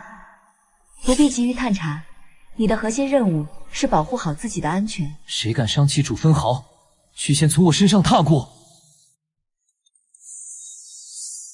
不好，那些东西追过来了。沈星辰已是被流放的废物，对朝政毫无威胁，为何总有人紧追不舍，非要置我们于死地？这种信任的关键在于契约绑定。叶全元极度畏惧死亡，而未解除契约前，我便是他的命。这种基于生存的忠诚，远比虚无缥缈的承诺可靠。往东走，有叶全元这层保障，至少能在追兵中为我们争取一线生机。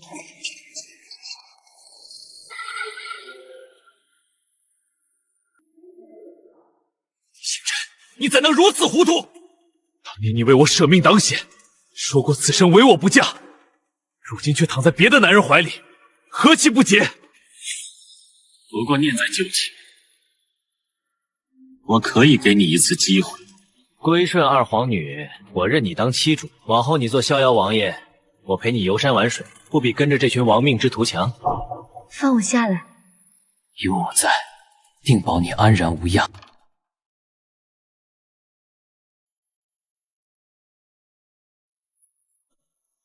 三人皆误以为沈星辰对谢明觉旧情难忘，要主动归顺。叶全渊怒火中烧，拳头紧握，冷颜脸色阴沉如浮冰霜。楚思瑜眉头紧锁，三人眼神短暂交汇，竟默契地生出了不如先行离去的念头。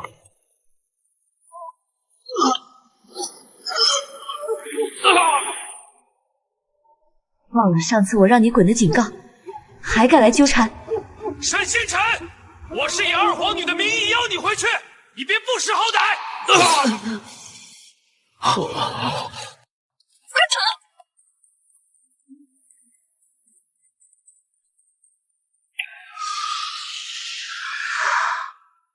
前后皆无退路，我们无处可逃了。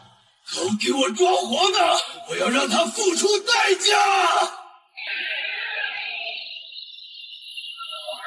大人，二皇女明日便要大婚，迎娶尚书嫡子，您这般为她效力，她未必真心待您，不过是需要您干活罢了。放肆！二皇女的心思岂容你妄议？再敢多言，我砍了你的头！还愣着干什么？赶紧抓人！谁敢伤了沈星辰，我扒了他的皮！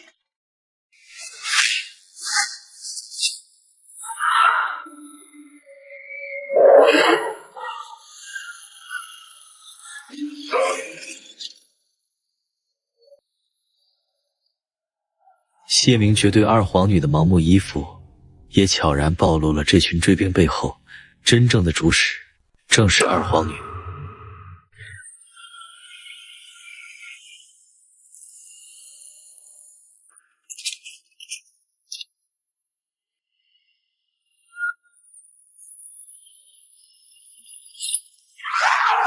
这些东西生命力真顽强，居然能愈合。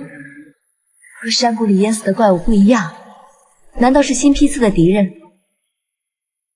楚思玉，等会儿我拖住他们，你幻化成蛇身，再替主从海水里逃离。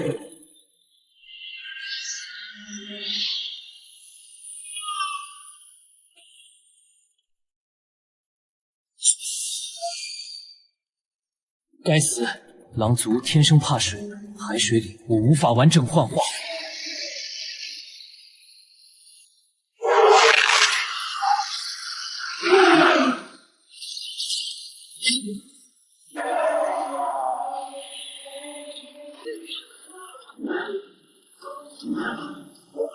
快跳进海里！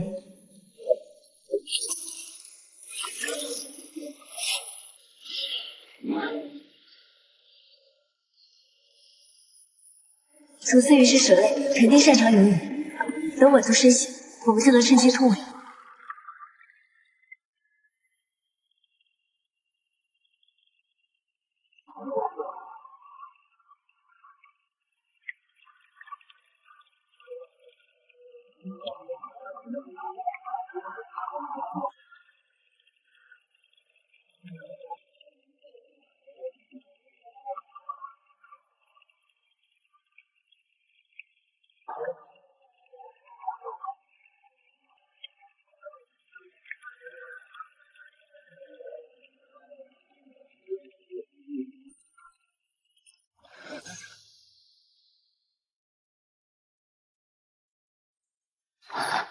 像是千万只蚂蚁啃食骨肉，又像皮肤被生生剥离。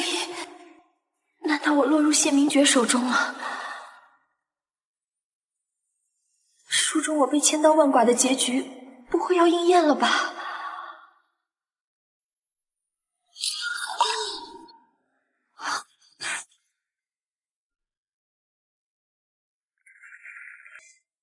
是我救了你，你安然无恙。楚思雨他们三个呢？他们怎么样了？他们皮糙肉厚，没什么大碍。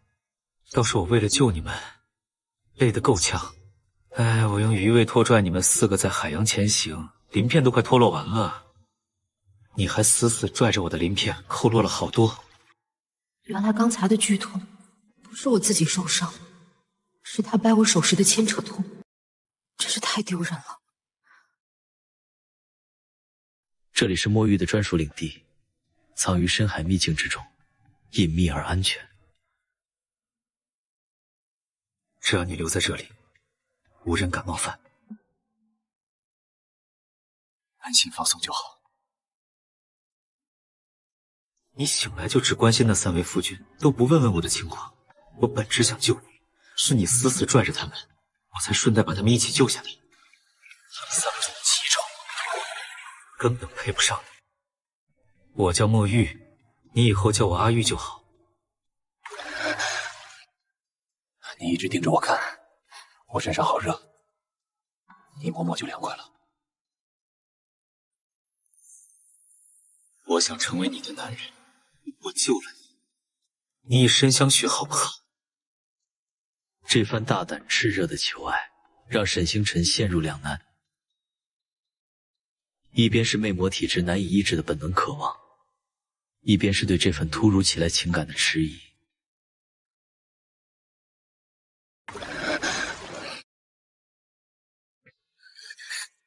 后退！别过来！姐姐，叫我阿玉吗？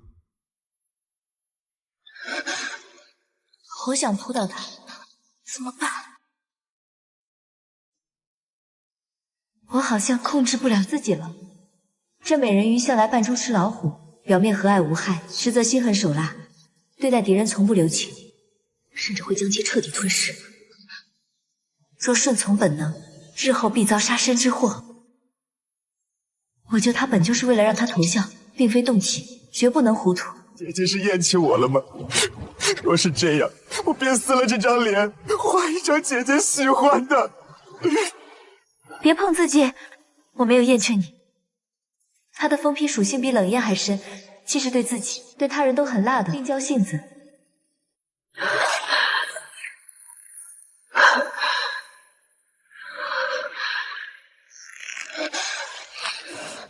不能与疯批硬碰硬，得想办法稳住他，然后进入小诊所。寒水一定是屏障，小诊所被隔绝了，这张底盘失效了，我彻底无计可施了。忍不了就不用忍，我是真心爱慕你，任凭姐姐处置，绝不会伤害你。沈星辰望着墨玉，心中再清楚不过，他是此刻唯一能化解自己体质危机的途径。又念及小诊所被海水隔绝，底牌尽失，自己随时可能因魅魔体质发作丧命，心中坚守的理智防线正一点点瓦解，只剩一个念头在心底盘旋，不如两眼一闭接受，总比死好。这个吻让沈星辰陷入了无法回头的局面，魅魔体质的本能与内心的挣扎也在此刻彻底落定。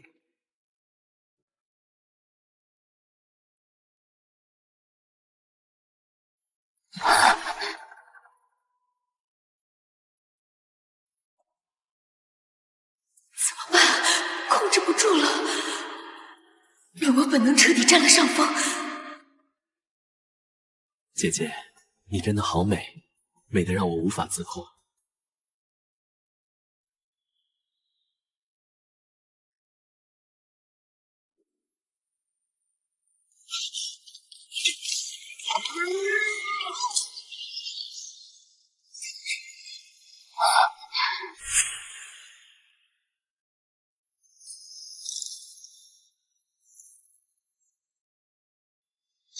你呀，放着自家男人不要，偏要找个长女尾的野男人。是沈星辰主动想跟我在一起的，你们凭什么阻拦？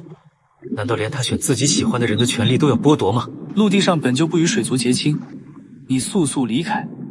她是我们的妻主，轮不到你一个外人插手。你们以为他现在的燥热只是他的体质发作？我在这住所里点燃了一种香，能让人心情愉快，卸下所有防御。我这香有个特点，除了我，无人能解。你们要是不信，大可进去试试，看看你身边这位冷艳公子能不能化解姐姐的怒气。这一番话如同一记惊雷，让3位夫君脸色骤变。他们终于明白，沈星辰的反常并非单纯体质发作，更像是受了迷香的影响。影香危机应该比想象中更严重。旗主现在的处境，恐怕陷入了只能依赖人鱼的被动局面。我体力可比你们好多了，能好好照顾姐姐。你们还是走远点吧，免得待会儿听见我和姐姐的动静，害羞的无处躲。这番挑衅彻底点燃了矛盾引线，墨玉对沈星辰势在必得的态度暴露无遗，一场围绕着沈星辰的激烈争夺愈发激烈。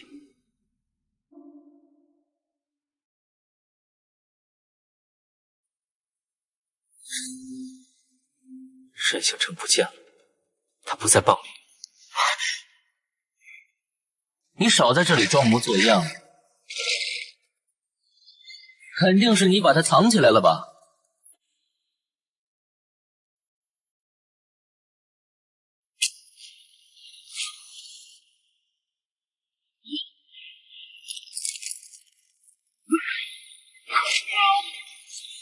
叶群鱼、楚思月，快过来帮忙！这只浑身腥臭味的鱼妖，根本不配和我们共享栖处。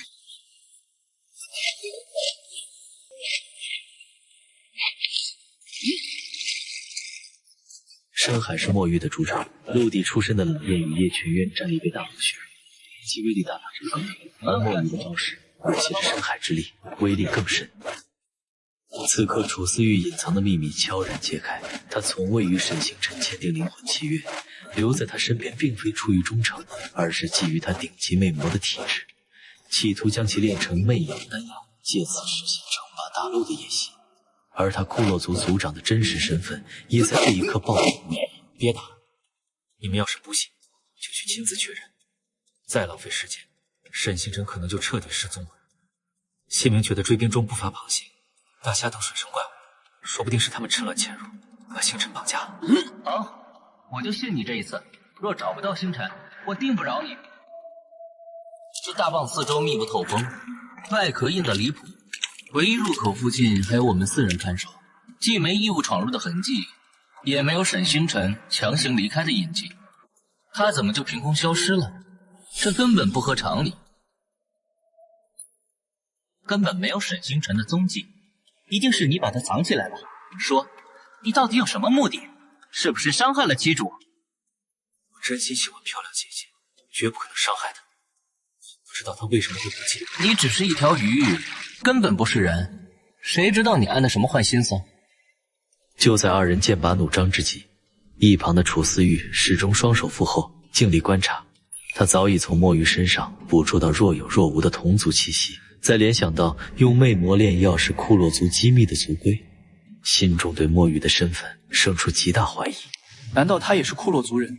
若真是这样，他的目标恐怕也和我一样，是沈星辰这枚炼药至宝。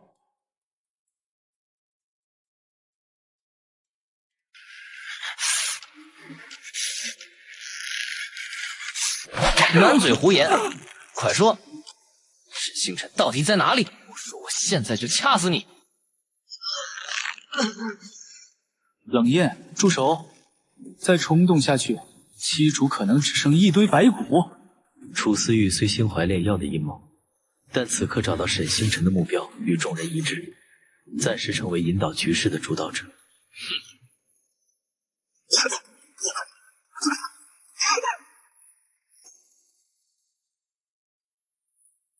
这是你的地盘，全程都在你的监视之下，星辰却凭空消失，你无话可说。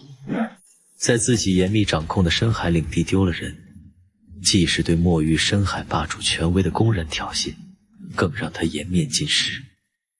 他早已在深海散播沈星辰是自己皇后的消息，如今心上人在眼皮底下失踪，无论面子还是心意，都容不得他退缩。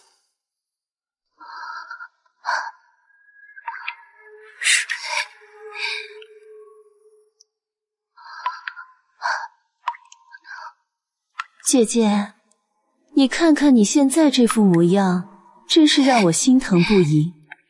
哼！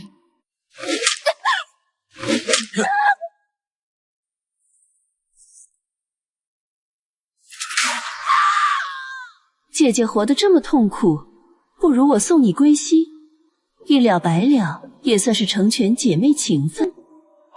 大小姐真厉害啊，太精彩了！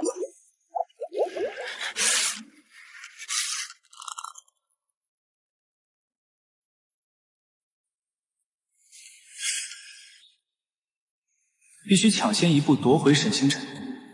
这枚炼药之宝，绝不能落入他人之手。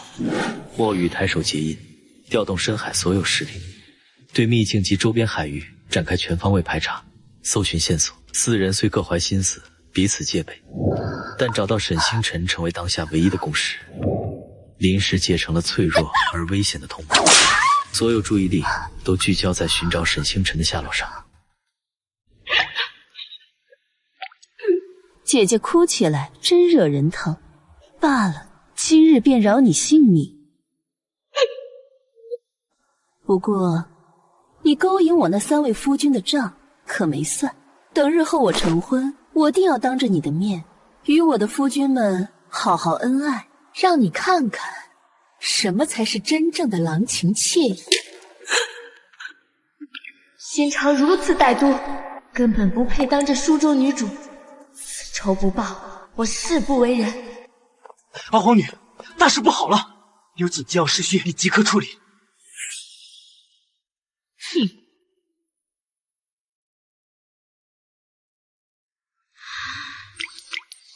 我原本以为原主的仇恨与我这个穿越过客无关，可亲身经历这一切后，我真的没办法再以旁观者的心态来对待你。沈天卫，你施加在我身上的痛苦，我必100倍、1000倍奉还。若不能亲手让你承受同等折磨，我便往来这书中世界一趟。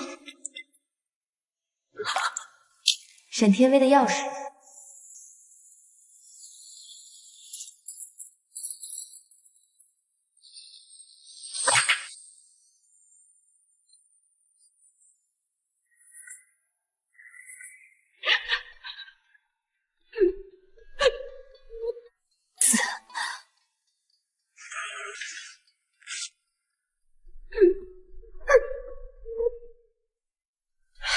沈星辰还在诊所中专注疗伤，对外部的致命危机一无所知，寻期救援的希望彻底破灭。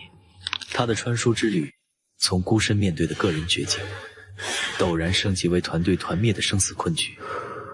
剧情直指穿书提前结束的终极悬念。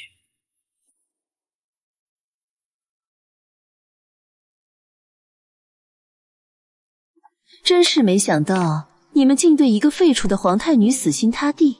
明明只要归顺我，我便能助你们解除与沈星辰的契约，从此自由无拘，何乐而不为？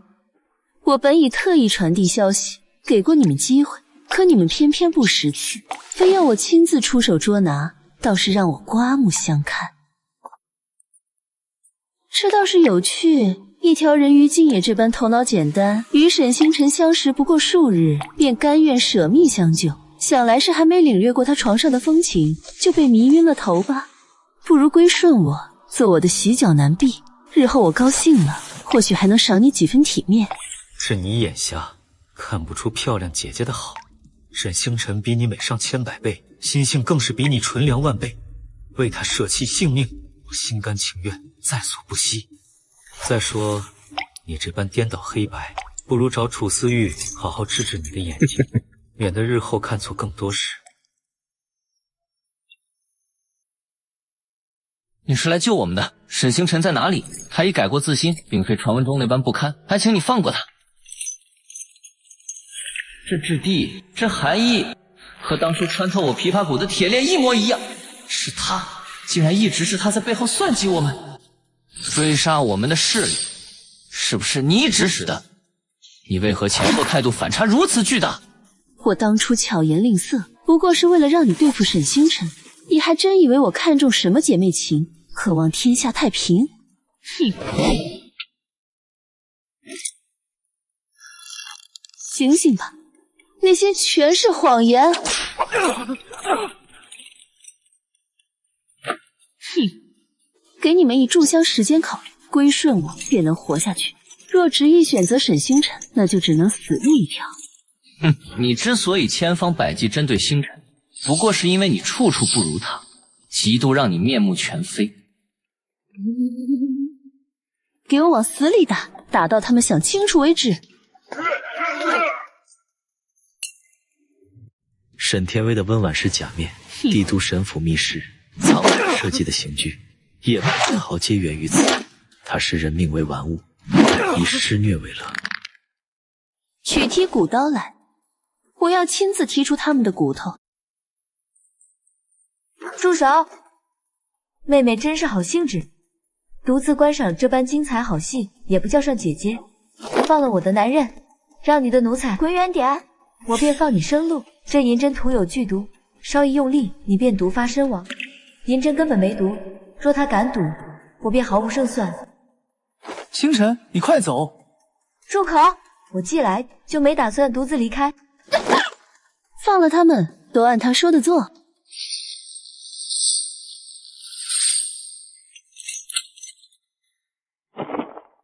别废话，立刻跑，不许回头！你们再不跑，我现在就死在这里。这次就饶了你。银针上是强效补药哦，妹妹好好享受。沈星辰实力不足，只能用诊所的新奇东西反击，筹码不过是沈天威的恐惧与忌惮。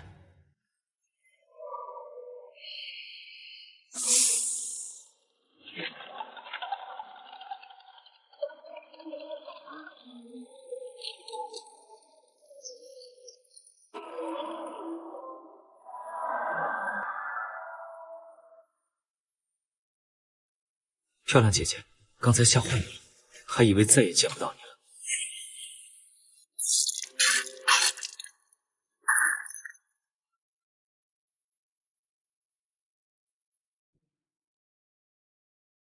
七主五脏受损，且地牢迷香与魅魔体质叠加，必须尽快与男子结合，否则可能因为灵力暴走而丧命。该死，都到这时候了，还要靠这种方式活，太屈辱了。我来，为了漂亮姐姐，我愿意付出一切。你个半路捡来的鱼妖，也配碰他？滚！来吧，我熟他的性子，不会让他太难受。我清楚他的伤处，能精准避开痛处。既然都想争，就打一架，谁赢谁有资格救姐姐。沈星辰瘫坐在地，脸色苍白，陷入屈辱与绝望，而身边4人的争奇之战，让这场生存危机更添焦灼。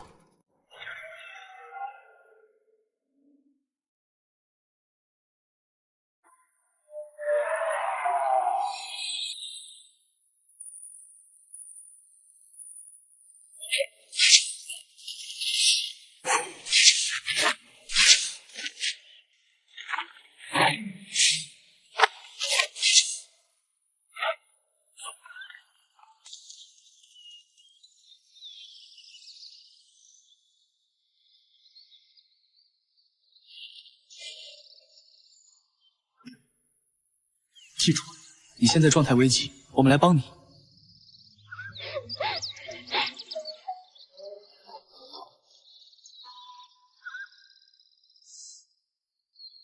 这衣裳古怪的很，既无盘口，也无系带，到底要怎么解？不许碰我！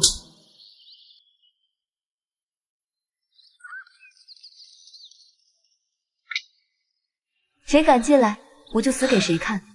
系统现在状态异常，不宜贸然靠近，免得刺激到他。伤口已经深得见骨，再不及时医治会丧命。我去查看他的伤势，你在外面放哨，防止墨玉和冷艳回来掀翻食物。叶家独一部分家，我比你更懂如何兼顾外伤处理与体质隐患，而且七主向来偏爱我的功夫，我更适合照顾他。你根本不只是盼着七主活着，你对他早有不一样的想法。正统药师远比独一更合适，论医治，我才是最佳人选。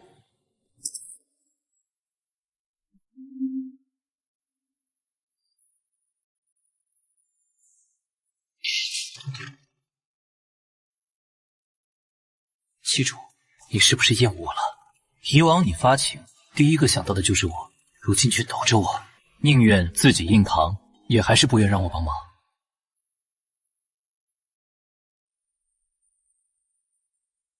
真白打了，根本拦不住。既然躲不过，那就随他吧。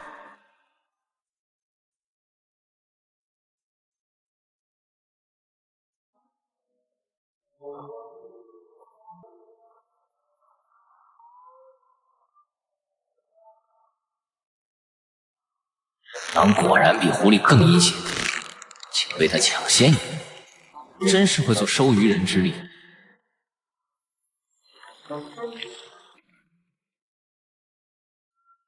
我们不能一直守在这里浪费时间，应该前往乌村，把幸存的村民带回来。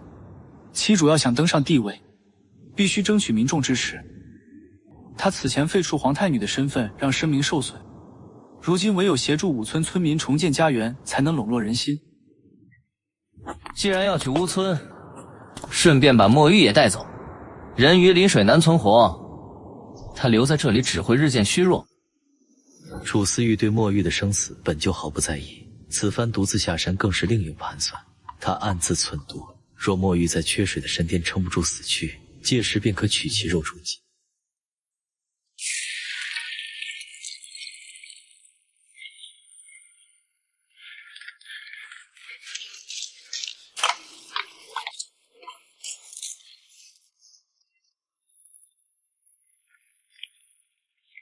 沈星辰猛然惊觉，自穿越而来，竟从未好好沐浴过。